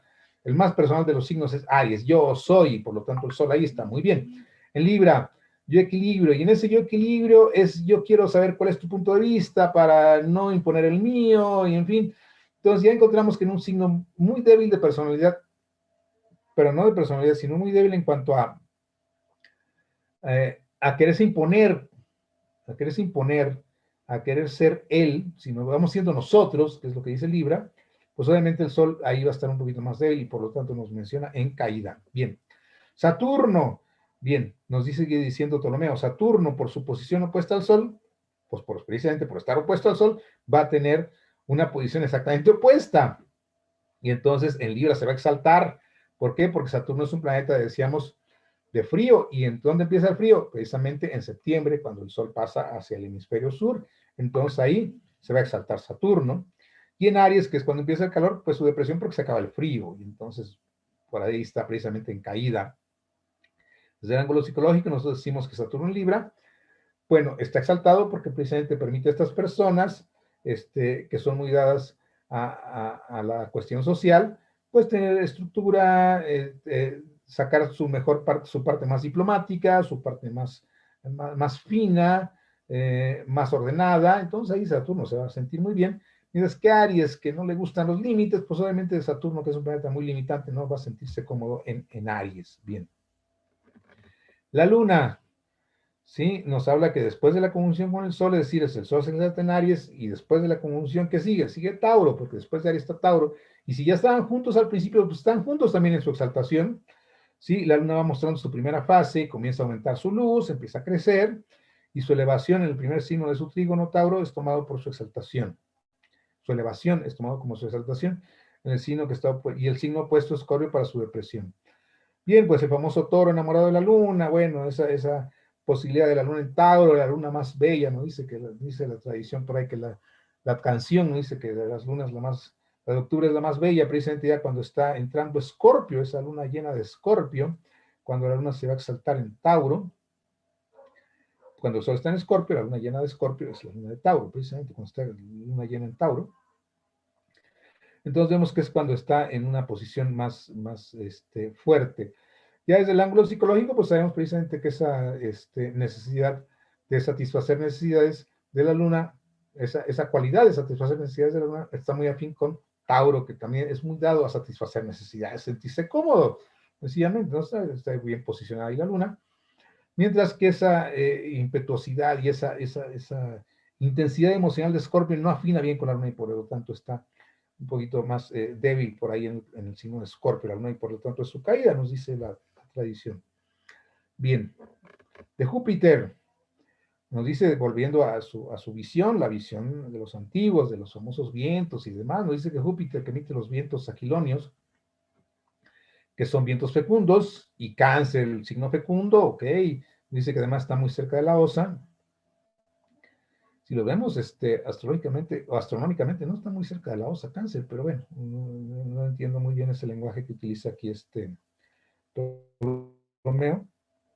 Dice, entonces su Cáncer es su exaltación y Capricornio es su depresión. Nosotros, o yo en lo personal digo, Júpiter se exalta en Cáncer, ¿por qué? Porque Júpiter es el padre de los dioses. ¿Y dónde se va a exaltar el padre? En su casa, en el Cáncer, el signo del hogar. Entonces ahí está exaltado esa paternidad, esa posibilidad de ser generoso, de dar abundante, de nutrir abundantemente. Entonces Júpiter en Cáncer está muy bien. Mientras que en un signo con el cual está peleado, puesto que Júpiter, Capricornio está regido por Saturno, y entonces es un entorno en donde Júpiter no se siente cómodo, puesto que está peleándose ahí con su padre, que es Capricornio, y ahí no va a estar tan bien. Este es un planeta expansivo en un signo represivo, obviamente no se va a sentir cómodo. Bien, entonces ese es el motivo de las exaltaciones de Júpiter en Cáncer y Júpiter y caída en Capricornio. Por parte de Marte, ok, Marte, el ardiente Marte, como nos dice Ptolomeo, que le va bien a Capricornio, porque está más al sur, es el signo que está más abajo, visto desde el ángulo del hemisferio norte. Dice, y ahí Marte se va a exaltar. ¿Por qué? Porque su naturaleza ardiente va de alguna manera a darle un poquito de sentido de calorcito, un poquito de ese signo tan frío que es Capricornio. Y obviamente en su oposición,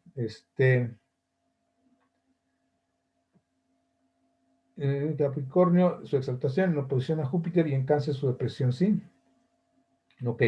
¿Por qué? Porque está opuesto precisamente al caso de Júpiter, que está exaltado en el opuesto. Por eso nos sale la oposición.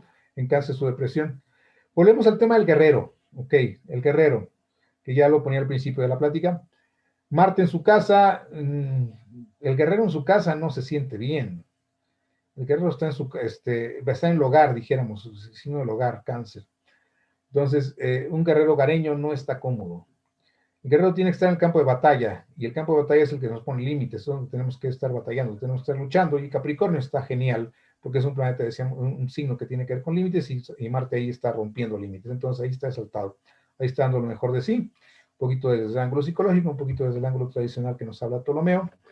Venus habla que es un signo, un planeta húmedo, y por lo tanto está más cerca de Piscis, nos dice que aumenta la humedad de primavera, porque ya está por empezarse la primavera, el presidente empieza la humedad, y por lo tanto ahí Venus se va a sentir cómodo, ejerce más poder y tiene su exaltación en Piscis y su depresión en Virgo. Desde el ángulo psicológico vemos que pues obviamente ese amor de Venus se va a exaltar en un signo tan amoroso como es Piscis, tan empático, tan sensible, tan preocupado por toda la vida en general, pues obviamente ahí el amor se va a exaltar de manera muy importante. Y en un signo tan limitante, tan seco, tan frío, tan rígido como es Virgo, pues se va a sentir un poco incómodo ahí el Venus, no va a poder dar lo mejor de sí. Bien, un poquito de por qué Venus se exalta en Piscis y tiene su caída en Virgo. Bien, y tenemos con Mercurio, y aquí puede también un poquito en contra de algunos estudios de la astrología que lo estudian en otros textos y que van a estar en desacuerdo, pero es lo que dice Ptolomeo a final de cuentas. Yo me estoy yendo ahorita estrictamente a la tradición. Si Mercurio más seco a causa de su naturaleza contraria a la de Venus, obviamente, Mercurio es más seco, puesto que es más intelectual, más mental, se exalta en el signo opuesto a Venus, que es Virgo precisamente. Y aquí entramos en contradicción, o entra Ptolomeo un poco en contradicción, porque está exaltando a Mercurio en un signo que ya rige. Y hasta ahorita habíamos visto que la regla era que se exaltaba en un signo diferente. Esto es, un planeta tiene su casa en un lado y su exaltación en otro, pero en el caso de Virgo, vuelve a colocar a Mercurio para su exaltación y es un signo que está rigiendo. Bien, pero así es como lo dice la tradición, es como lo dice Ptolomeo precisamente. Tiene su exaltación precisamente en Virgo, que señala precisamente la sequedad del otoño, pues es el signo que viene antes del otoño, así como Piscis es el que viene antes de la primavera y tiene que ver con humedad. Virgo tiene que ver con resequedad, ya entrando el otoño se acaban las lluvias, se empiezan a caer las hojas de los árboles, de algunos, en fin. Dice que se exalta pues en Virgo y se encuentra obviamente depresión o caída, como le llamamos nosotros, en el signo opuesto en Piscis. Obviamente Mercurio, que decíamos es un planeta muy mental, pues se va a exaltar en un signo muy mental, en Virgo, que es muy analítico, no tan racional, pero sí muy analítico, muy mental, y va a tener su caída en un signo que se guía más por la intuición, que se guía más por la corazonada, que se guía más por la sensibilidad que por la razón, y por lo tanto, pues obviamente no se va a sentir cómodo en Piscis. Bien, rápidamente con esto terminamos las exaltaciones y vamos a finalizar unos minutitos que nos quedan para ver qué sucede con los nuevos nuevamente. Vamos a ver qué pasa con los nuevos, ¿sí? Y bueno, antes vamos a hacer este pequeño comentario respecto a la exaltación de Mercurio. Como decíamos, Ptolomeo la designa en Virgo y coincide con un signo que ya está regido por el propio Mercurio, y a otros autores, sobre todo modernos, los ha hecho pensar que debería exaltarse en otro signo, y por lo general, quienes no están de acuerdo con la exaltación de Mercurio en Virgo mencionan que se exalta en Acuario, otro signo también muy mental, por cierto.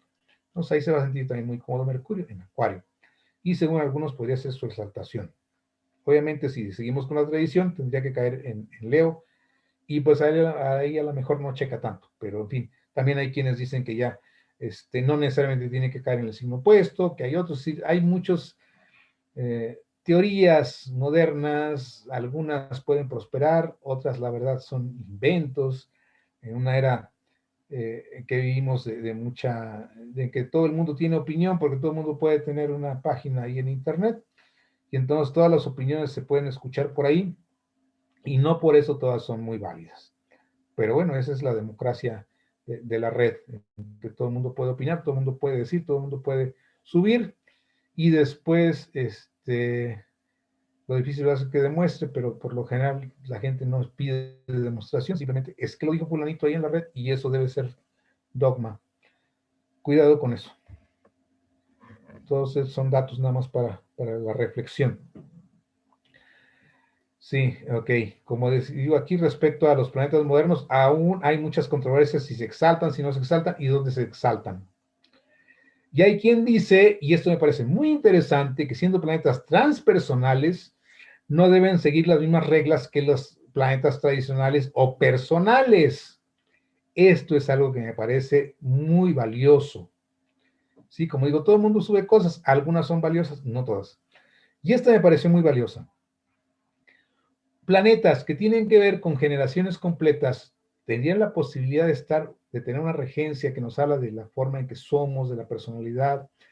En lo personal, yo llegué a la conclusión de seguir usando las regencias antiguas por el simple hecho de que, pues, si Urano me rige Acuario, entonces, si yo tuviera un ascendente en Acuario, Urano va a estar en otro signo para toda una generación por 7 años. Y todos van a tener esa personalidad regida o dispuesta por ese Urano, por decir, en Virgo, y no me checaba mucho. Sin embargo, checaba Saturno, que solo está 2 años y medio, me checaba más. Y ahí fue donde yo empecé a sentir que las regencias antiguas eran mucho más valiosas o que no debíamos descuidarlas, al menos a la hora de tomarlos como regentes. Porque a la hora de interpretación es muy importante, algo que pocos libros, de hecho creo que ninguno he visto, toman muy en cuenta, es el regente del ascendente. Es fundamental a la hora de interpretar una carta. Pero ¿dónde está el planeta que rige precisamente, de acuerdo con esta tabla, al signo que tenemos ascendente?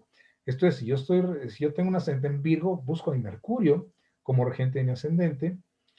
Si yo tengo un ascendente en Acuario, busco Urano o busco a Saturno. En lo personal he encontrado que buscar a Saturno me funciona mejor. Y por eso empecé yo a dudar un poquito de esas regencias de los planetas nuevos. Y ahora esto me viene a confirmar bastante este punto. Y veo que no soy el único que está en esta disyuntiva, que no veo que soy el único que está en esta situación. Y es interesante, o sea, ¿por qué no buscamos nuevas reglas para planetas nuevos? ¿Por qué queremos meterlos en un esquema viejo con planetas viejos? O sea, creo que podría funcionar de otra manera. En fin, sigo pensando que pueden ser temas para reflexionar. Bien, respecto a Urano, hay cierto consenso en la comunidad astrológica. La mayor parte de las páginas que encontré, o los autores que encontré, mencionan que Urano se exalta en Escorpio. Pero, he encontrado quien dice que se exalta en Géminis, que se exalta en Acuario, que ya vimos que Ptolomeo se vale hacerlo, poner a Mercurio también exaltados en Virgo, ¿por qué no ponemos a Urano exaltado en Acuario? Hay quien dice que Urano no rige Acuario, y no solo se exalta en Acuario también. Y hay hasta quien dice que Urano se exalta en Tauro. Y otros dicen que tiene caída. Bueno, cada quien tendrá sus ideas. Y otros dicen que se exalta en Virgo, los menos, pero también los hay que dice esto por ahí. Entonces, vemos cómo si en algo nos ponemos de acuerdo la comunidad astrológica es en no ponernos de acuerdo, como lo podemos ver aquí. Bien. Respecto a Neptuno, se le ha asignado tradicionalmente como exaltación Cáncer, que es la que más aparece por ahí entre los astrólogos, Cáncer. Hay quien dice que Leo, he leído también que en Escorpio, de hecho yo lo conocía cuando yo estudié, me dijeron que era en Escorpio. Hay quien dice que se exalta en Piscis, volviendo al tema de que se puede exaltar en su mismo signo que rige, bueno, lo pondremos en Piscis. E inclusive hay quien dice que se exalta en Acuario. Entonces vemos que no hay mucho consenso en esto. Estamos hablando de medio zodíaco, casi, en el caso de Neptuno, 5 signos. Y la mayor parte mencionan que se exaltaría más bien en Cáncer o en Leo. No veo mucho por qué en Leo, pero bueno, es lo que algunos mencionan por ahí. En fin, volvemos a no podernos poner de acuerdo. Bien, en el caso de Plutón, todavía más complicado. De por sí los otros ya estamos viendo que es complicado. Y este está todavía más complicado. ¿Por qué? Porque apenas tenemos menos de un siglo de conocerlo. Y no solo su exaltación, también su regencia se ha puesto en duda. No solo se le ha asignado a Escorpio, también a Virgo o a Aries. Hay quien dice que Plutón rige tanto a Aries como a Escorpio y que Urano rige tanto a Capricornio como a Acuario, que yo no veo cómo, y que Neptuno rige tanto a Piscis como a Sagitario, o sea, los intercambian simplemente. Y para exaltaciones, pues no se diga, o sea, se ha propuesto que Plutón se exalta en Leo, en Aries, en Acuario, en Géminis y hasta en Piscis. Personalmente me gusta, personalmente, como digo, me gusta un poco esa relación de Plutón con Virgo, sí, aunque no lo diría como regente, pero me parece que hay cierta afinidad. Me gusta algo también la exaltación en Leo, probablemente, en Aries no me disgusta. En fin, pero son gustos personales, ¿eh? No estoy diciendo que esa sea la regla, simplemente son gustos personales. Alguien puede encontrar, como digo aquí, que Plutón se exalta en Géminis, no veo cómo, pero bueno, le gusta y ya, o sea, gustos personales.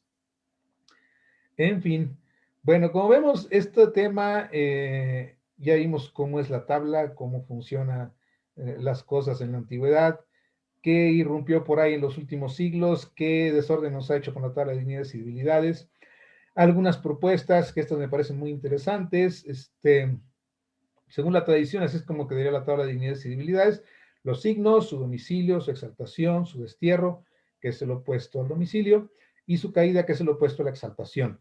Eso es lo que dice la tradición, como vemos no están los nuevos, es con lo que personalmente me quedo en este momento, no voy a forzar eh, a que cambiemos una tradición, más bien me inclino a que estudiemos una tradición, nos pongamos de acuerdo y veremos si hay forma de incluir a los nuevos aquí o si es mejor que, como decíamos, encontráramos nuevas reglas para los nuevos, que también me parece una opción muy, muy interesante. Bien, así es como quedaría si tomáramos a los nuevos.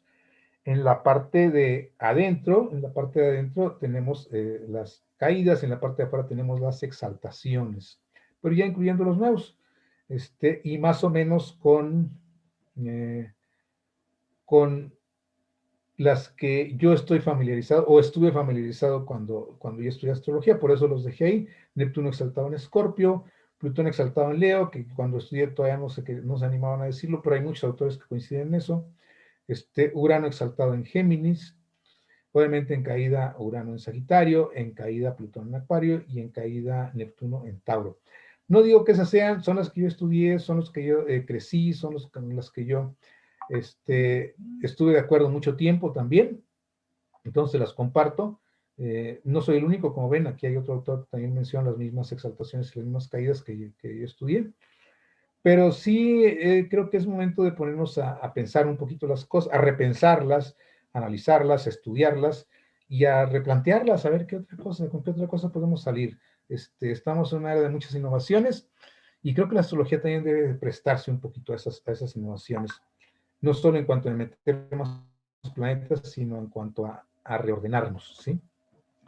Entonces, como hemos podido ver y como conclusión, no existe un consenso general respecto al tema de los planetas descubiertos en los últimos siglos, o sea, no sabemos qué hacer con ellos, y poco a poco va surgiendo, no solo en lo personal, sino entre varios astrólogos, una tendencia a regresar a las antiguas regencias y buscarles una interpretación diferente a los nuevos, con otros enfoques, que ya no tengamos que forzarlos a fuerzas como regente de un signo, sino más bien como planetas que nos impulsan a un crecimiento diferente, ya no tan determinista, sobre todo como ha sido la astrología hasta en su momento. Entonces, si vemos que nos hemos quitado la idea de una astrología determinista, que nos hemos quitado la idea de una astrología elegante y bonita como teníamos en las antiguas regencias y dignidades y debilidades, que nos hemos quitado la idea de una astrología mm, rígida, que no puede, que nos estrella en vez de apoyarnos a ser estrellas, quiere que quedemos estrellados, porque ya así dice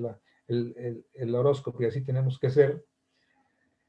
¿Por qué no meter también una astrología más flexible en el sentido de la posibilidad de que estos planetas tengan otras funciones, simplemente tengan otras funciones, actúen de otras maneras, y no tengan que forzarse a ser regentes simplemente porque están ahí en el cielo? De alguna manera pudiéramos respetar un poco, al final de cuentas, como decíamos, o sea, jamás siguió un consenso general respecto a la regencia de Urano en Acuario, sino que fueron insinuaciones de algunos astrólogos. Algunos decían, ¿tiene afinidad con los signos de aire? Sí, pero no daban regencias. Después alguien dijo, rige a este y así se quedó. Vemos cómo llegó Plutón, vemos cómo llegó Neptuno. No fue por consenso, no fue por estudios, fue por ideas de una persona. A lo mejor él hizo sus propios estudios, no fueron comprobados, no fueron analizados. Vivimos en una época diferente. Hay que analizar las cosas, hay que revisarlas y hay que repensarlas. Bien, es una visión a lo mejor un poquito distinta a lo que a lo mejor algunos esperaban. Espero haber metido un poco de inquietud, que es la intención. Y les agradezco mucho su participación. Abrimos el tema para el debate y para las preguntas y respuestas, ¿sí? Y bueno, es la propuesta ya que venía yo haciendo. Ya que estos planetas están más allá de Saturno, sus impulsos son más al inconsciente generacional. Y vemos también, es una cosa que yo he ido desarrollando también, una teoría que he ido desarrollando a lo largo de los años, que la mayor parte de la humanidad no conecta de manera sana con los planetas transpersonales. No es algo común en las generaciones actuales. Tal vez las nuevas generaciones estén un poco más conectadas con Urano, siento yo. Con Neptuno, por ejemplo, nos conectamos de unas maneras muy deformes, muy deformes. Y terminamos en drogas o terminamos en internet, perdidos por ahí, o sea, evadiéndonos completamente. Urano, pues obviamente ya con 2 siglos, algunas generaciones empiezan a contarlo un poco mejor, sobre todo en una era de Acuario. Con Plutón terminamos con unas ansias de poder tremendas y no veo que conectemos adecuadamente con la parte transformacional de Plutón en forma general, en forma de humanidad. Yo no digo que en forma individual algunos lo han logrado, estoy seguro que sí. En lo personal y junto con muchos compañeros trabajamos en tratar de conectarnos de una manera más sanas con estos planetas.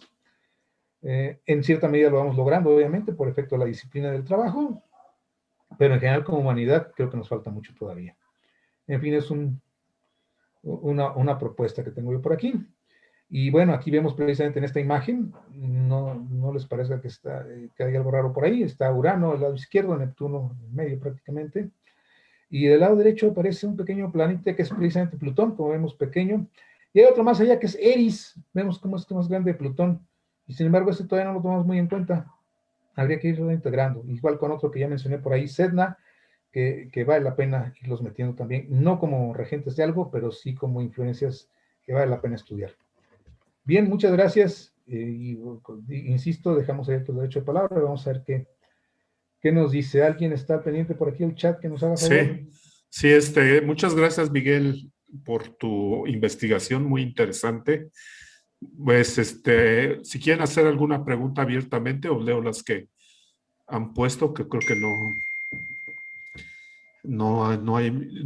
ponen más comentarios que preguntas, pero déjame ver. Bueno, te dan las gracias por la magnífica exposición. Muchas gracias por esta replantación de ideas. Llega gusto en estos momentos acuarianos y coincido con ese punto de que no checan tanto esas energías descubiertas a ciertas características de los signos. Bueno, si alguien quiere abrir su micrófono para preguntar algo relacionado con el tema, adelante. O si quiere hacerlo por el chat, cualquiera de las dos formas. ¿Podrían quitar la presentación, por favor? Listo, Fer, sus órdenes.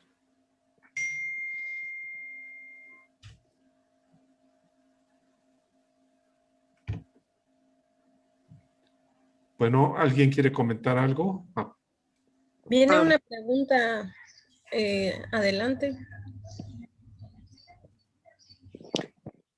Bueno, nadie se atreve, yo me voy a atrever. Adelante, Lulu. Soy Lourdes González,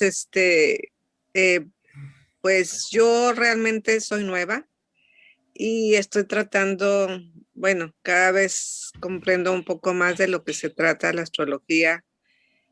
Y aparte de esta clase, pues tomo lo que puedo y ahorita he estado tomando la de principiantes con el maestro Fernando.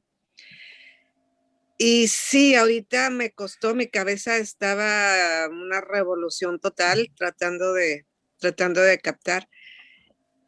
Y sí, pues ahorita estoy apenas tratando de aprenderme las dignidades y debilidades del maestro Fernando. Pero sí, ahorita con lo que usted puso al último, entendí que ha habido muchos cambios y esto y lo otro y ya la era nueva y todo, pero sí hay algunas diferencias en la tabla que yo tengo y en la que usted puso. Entonces, de repente me confundía muchísimo y decía, estoy empezando y ahorita, pero ok, entiendo que todo va revolucionando, pero entonces, como nada es verdad y nada es mentira, o como se dice, ¿no? Porque, pues sí, mi cabeza está hecha ahorita una revolución. Bueno, ese es parte del objetivo, hacernos pensar. Mire, las diferencias que va a tener son mínimas entre la tabla que le está enseñando Fernando y la que les estoy mostrando. Yo simplemente que yo mantuve la tabla antigua y él seguramente es muy posible que esté incluyendo los planetas nuevos. Pero él se la puede explicar, él está muy enterado del tema y es experto también, entonces seguramente le puede ayudar a aclarar sus ideas. Y no se Bueno, preocupe, qué bueno que esté inquieta respecto al tema, porque, como digo, o sea, qué bueno que desde el principio empecemos a cuestionar y que no nos vayamos con esos dogmas. Hablamos mucho de una era de Acuario y de una era sin dogmas, y en realidad no estamos de plano en la era, aún no, estamos todavía en una época de transición en donde el dogma sigue siendo muy fuerte en muchos sentidos y en muchas áreas. De hecho, hay dogmas acuarianos. Parece ser antagónico un tema con el otro, pero los hay. Y hay quien los defiende en forma igual de dogmática. Entonces, seamos más abiertos y más flexibles. Pero seguramente Fernando le puede aclarar todas sus dudas. Él es experto en esto. perfecto. Muchas gracias. Sí, Gracias. de hecho le voy a preguntar personalmente, pero sí lo quería comentar, ¿no? Porque sí, no son muchas las variaciones, pero sí hay algunas. Entonces, Son pocas, sí. sí, gracias. Muchas gracias, Lourdes. Bueno, aquí alguien comenta que también agradeciendo la información y el planteamiento tan interesante y provocativo, pero lógico y coherente. Y también te agradecen, María de Lourdes, excelente forma de expresar, muy interesante. Bueno, dice Lourdes Limón, pero bueno, arriba tiene otro nombre. Y no sé si tengan alguna otra pregunta. Yo le preguntaría muchas cosas, realmente sí, me surgen muchas dudas, pero bueno, el tema es para ustedes. Nosotros No, compartimos pues los temas. es para todos porque, perdón que te hable de tú, porque bien, todos, o sea, todos estamos aquí como para dar y recibir, ¿no? Entonces, yo pienso que todo es aprendizaje para todos, Sí, claro, sí, sí, sí. sin Sí. importar. Adelante, Isabel.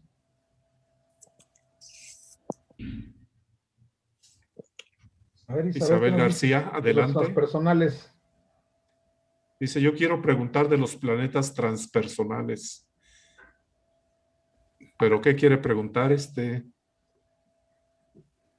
Isabel?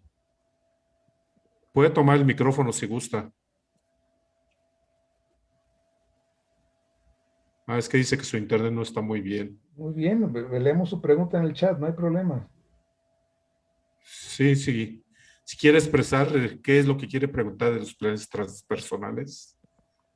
Viene también otra pregunta, si me permites leerlo, Cecilia. Adelante, Pati. Dice, ¿qué significa el rostro de tres rostros? Eloísa Maceda. A ver, no entendí cómo el rostro de tres rostros. A ver. Sí, así lo comenta. A lo mejor Eloísa nos pueda despejar aquí la duda también con la pregunta. Ya me acordé de qué se refiere. Es una de las diapositivas aparece un rostro con tres rostros, sí, o sea, un rostro y dos aquí a los lados. Básicamente esa es una imagen de la mitología en donde nos habla de la triple Hécate. Son personajes que mencionan la mitología que tienen tres caras, de hecho, tres rostros. ¿Y qué significa? Bueno, significa precisamente que todos tenemos esas diferentes facetas, pues, que no hay una sola faceta en lo humano, sino que hay al menos tres facetas, o sea, una faceta, dijéramos, que es la personal, que es la propia, que es realmente como somos. Hay una faceta que nos gusta manejar para presentarnos, o sea, nos damos una imagen nosotros mismos, que no somos así, pero así nos manejamos, así nos presentamos, es nuestra máscara. Y hay una inconsciente también, que ni siquiera nosotros estamos muy seguros de dónde está, pero que también de repente surge, y que es cuando hacemos esas cosas que nosotros nunca haríamos, pero que simplemente no hemos estado en las circunstancias adecuadas, pero que somos capaces de hacerlas, ya lo creo. Creo que por ahí viene la pregunta, y bueno, es lo que se me ocurre. Espero que les sirva. Muchas gracias, Miguel. ¿Alguien más quiere preguntar? Envían mensajes de excelente presentación, de felicitaciones. Y bueno, pues si ya no hay más preguntas, Pati, si tienes algún comentario, alguna invitación, o simplemente cerrar ya y hacer la invitación para el siguiente tema. Adelante, Pati. Sí, bueno, a lo mejor quisieron preguntar cuáles eran los planetas transpersonales. Me atrevería yo a decir esa pregunta. Como lo comentamos, los planetas transpersonales son aquellos que se descubrieron después de los que podemos ver. A simple vista podemos ver nosotros 5 planetas en las noches. Siempre y cuando estén del lado nocturno podemos verlos. Podemos ver a Júpiter, a Saturno, podemos ver a Mercurio, podemos ver a Venus, podemos ver a Marte. Los otros no los podemos ver porque están demasiado tenues para nuestra capacidad visual. Bajo ciertas circunstancias muy especiales se llega a ver a Urano, pero habría que saberlo ubicar, o sea, de lo contrario se pierde entre las estrellas, por ser muy tenue. Entonces, todos esos planetas descubiertos con ayudas ópticas, esto es Urano, Neptuno, y después todo el montón de piedritas que hemos encontrado, son los llamados planetas transpersonales. Esto es, cualquier cosa que esté más arriba de Saturno se considera un planeta transpersonal, o algo que está de puente, en el caso de los centauros. Ya después los verdaderos transpersonales desde Urano, Neptuno, Plutón, que son los que manejamos en astrología. Pero como digo, hay muchos más por allá y que están de alguna manera también integramos el estudio astrológico. En lo personal he estudiado a Eris, he estudiado a Sedna, en lo personal. Pero ahí está Quoar, está Makemake, sí, hay varios. Muchas gracias, Miguel, por la aclaración. Pues adelante, Pati, ya no hay más preguntas. Muy bien, pues... yo tengo una pregunta. Adelante, Lourdes. Bueno, es mi hijo. Hola, ¿qué tal? Buenas tardes, adelante. Mi pregunta es que, ¿por qué Escorpio es soberbio si los signos, se supone que el agua es baja autoestima, entonces Escorpio es un signo de agua? Entonces, esa sería mi pregunta. Y también porque es malvado Escorpio como, o sea, De los no maléficos. no significa que los Escorpios sean malos, pero sí tiene esa tendencia, pues me he dado cuenta, a ser malvado, como por ejemplo un Marte en Escorpio puede ser un narcotraficante o un sicario, ¿no? Entonces, ¿por qué es así? Porque es malvado.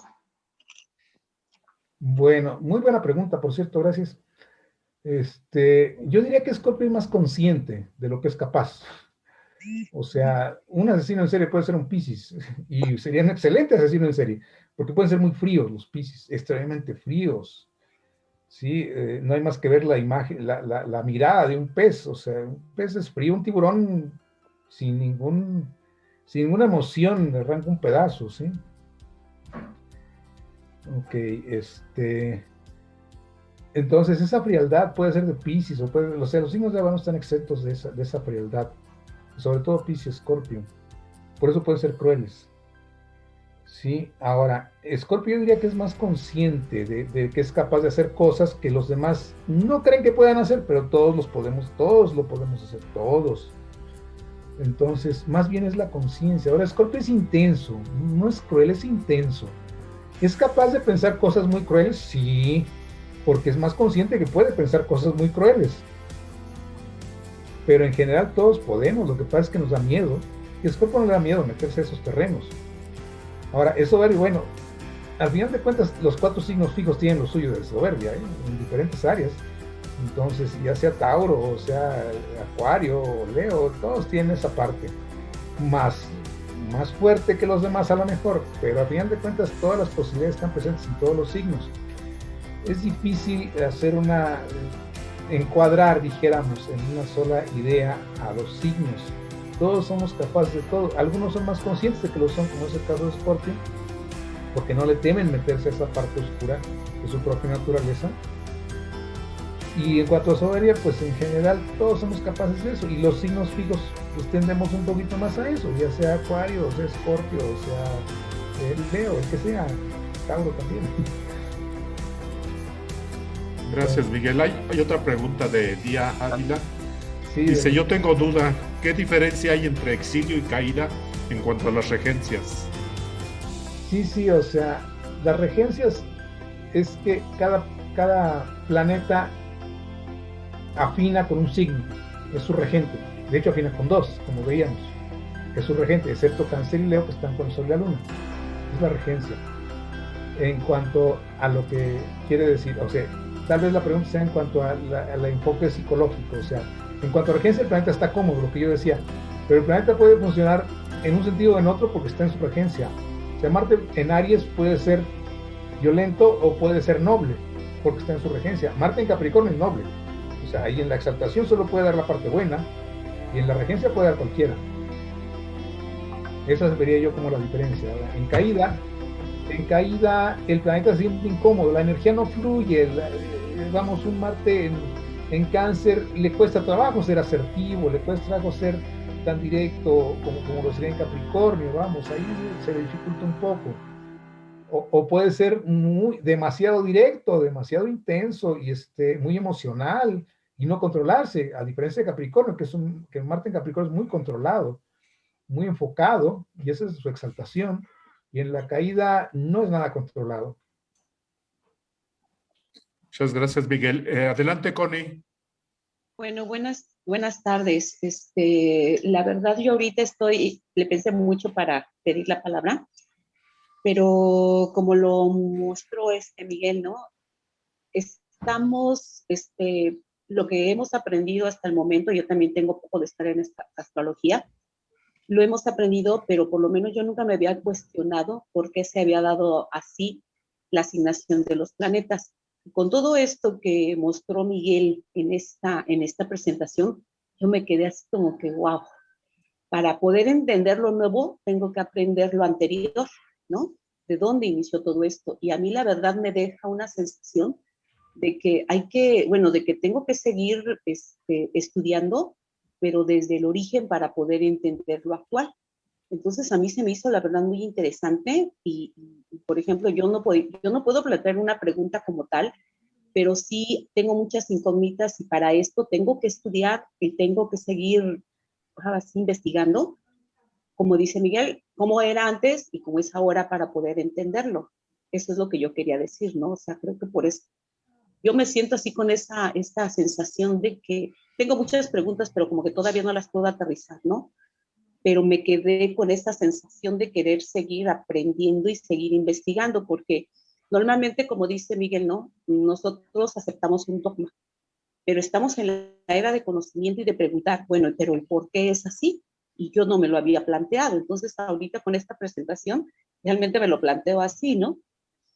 ¿Por qué está la tabla ahora, digamos, la moderna? Yo también tengo la inicial, porque yo también tomé el curso de principiantes de astrología, pero se me hace muy interesante cómo era antes. Entonces, realmente esto me deja así como que apenas estoy aprendiendo un poquito de lo mucho que es esto, ¿no?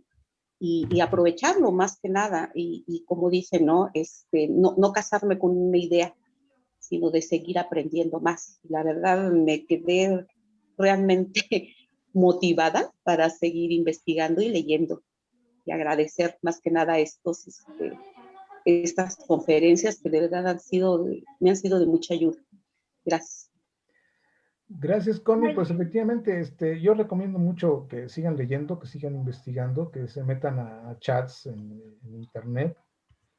De repente salen cosas interesantes entre los chats.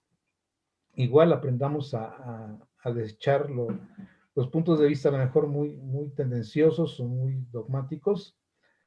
Personalmente, al querer checar, empiezo por lo general con cosas fáciles de encontrar, y entonces me metí a Wikipedia, y el artículo me pareció muy pobre, el artículo respecto al tema, y después leí una nota ahí de los propios editorialistas que decía que parece haber sido escrito por una persona o muy dogmática o muy, no muy enterada del tema. Entonces, hay que ser cuidadosos respecto a lo que aparece en la red, porque cualquiera puede ponerse a escribir y poner cosas que no abonan mucho a la reflexión, cosas demasiado dogmáticas.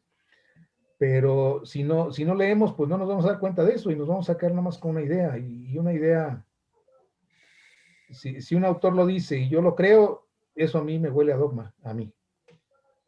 Entonces, leamos 2 autores, leamos 3 autores, leamos 4 autores y después hagamos nuestro propio juicio al respecto. Y después investiguemos y comprobemos, y a lo mejor los 4 están mal, no sé.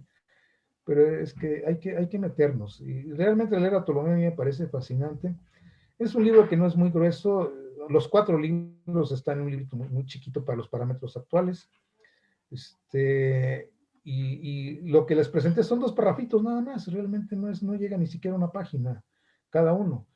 Entonces, y sin embargo son bastante claros y bastante, dijéramos, valiosos respecto al conocimiento de este tema. Gracias. Adelante, María Dolores, Mar. Sí, buenas tardes. Quería saber si, por ejemplo, yo tengo a la Luna en Escorpio y a Júpiter bueno, la Luna en Escorpio estaría en caída y tengo a Júpiter en el planeta Géminis en la casa 10. Ahí, ¿cómo se podría interpretar? Uno en caída y otro en destierro, sí. Eso dice la tradición. Estoy de acuerdo, o sea, estoy de acuerdo en que no es la mejor posición para la Luna, pero tampoco tiene por qué ser una mala posición, o sea, es una posición que hay que saber trabajar, porque un Escorpio nos hace ser muy intensos respecto a nuestras emociones, respecto a nuestras necesidades, nos hace tener ideas muy obsesivas a lo mejor, o algunas necesidades muy profundas, a lo mejor algo ocultas, a lo mejor algo que no queríamos revelar, temas de ese tipo, lo cual pues no es la mejor posición para la Luna, pero es donde la tenemos. En lo personal yo tengo la Luna en Capricornio y no encuentro una mejor posición para mi Luna, a pesar de que está en caída, o sea, yo me siento muy cómodo con ella. Pues lo importante es en conectar con eso, trabajarlo, profundizar. En el caso de un Escorpio, pues meternos a un trabajo íntimo con la propia feminidad, a ver por qué estamos en conflicto, qué parte de la feminidad está en conflicto por efecto de un Escorpio, qué cosas tenemos atoradas con mamá, también habría que estudiarlo.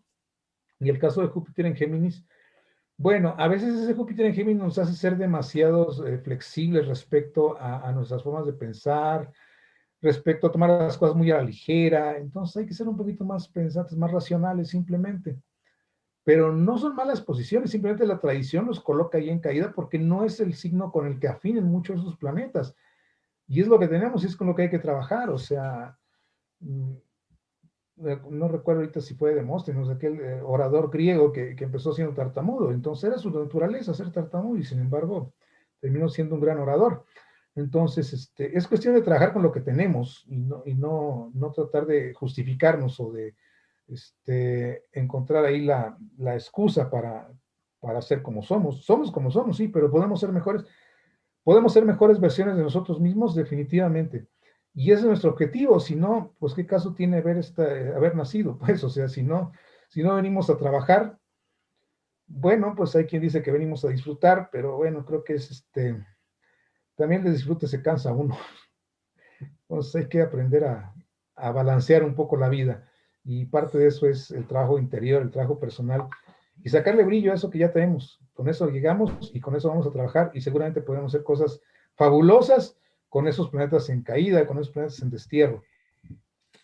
Pero es como los entendemos. Gracias. Aurora Tello, adelante, ya de las últimas preguntas, ya por el tiempo. Adelante. Adelante, Aurora. O bueno, mientras... Sí, ya le puse. Yo soy Acuario, el planeta en Acuario está Sol, Venus y Mercurio en casa 7. ¿Cuál es la pregunta? El Sol, bueno, la Luna la tengo a 4 grados, ahí mismo en Acuario, ¿cómo me afecta lo de la Luna? Pues mira, aquí el problema no es que te afecte la Luna o no te afecte, o sea, el problema es que hay demasiadas cosas en casa 7, que estén muchas cosas en Acuario está bien, o sea, lo hace no ser un poco excéntrico, de acuerdo, pero no pasa nada, es la naturaleza de Acuario. Okay. Sí, porque... Lo que pasa es que estén en casa 7, y en casa 7 se corre el riesgo de no quererlos vivir yo personalmente, sino de querer que otros los vivan por mí. Ese es el riesgo que yo veo, tanto planeta en casa 7, empezando con la Luna. ¿Qué pasa con esa feminidad? ¿Quién está viviendo mi propia feminidad? ¿O a través de quién estoy viviendo yo mi feminidad? ¿Se la estoy proyectando a la pareja? ¿Se la estoy proyectando a alguna amistad? O sea, ¿por qué no acepto yo o integro todos esos planetas en mi propia naturaleza? El problema con los planetas de ese lado, y sobre todo en casa 7, del lado derecho, es que tendemos a proyectarlos en otros y que otros los digan por nosotros, sobre todo en la casa 7. Entonces, ahí la dificultad yo veo sería esa. Ahora, si la Luna está en casa 6, porque podría estar en casa 6, habría que ver también qué pasa con la salud. O sea, ¿qué pasa con mi propia salud en tu caso, pues, los órganos de reproducción? ¿Qué está pasando con el útero y todo esto por efecto de la Luna en casa 6? O con la feminidad en general, hay que checar eso. Es lo que yo checaría. Sí, la feminidad. O sea, como por que último, por último, Connie dice, ¿dónde encuentro los libros de Ptolomeo? Es el Tetrabiblos de Ptolomeo, se puede descargar de internet. Tetrabiblos. Bueno, pues yo creo que ya no hay más preguntas, con esto terminamos. Adelante, Pati. Yo quiero felicitar a Miguel por la excelente exposición.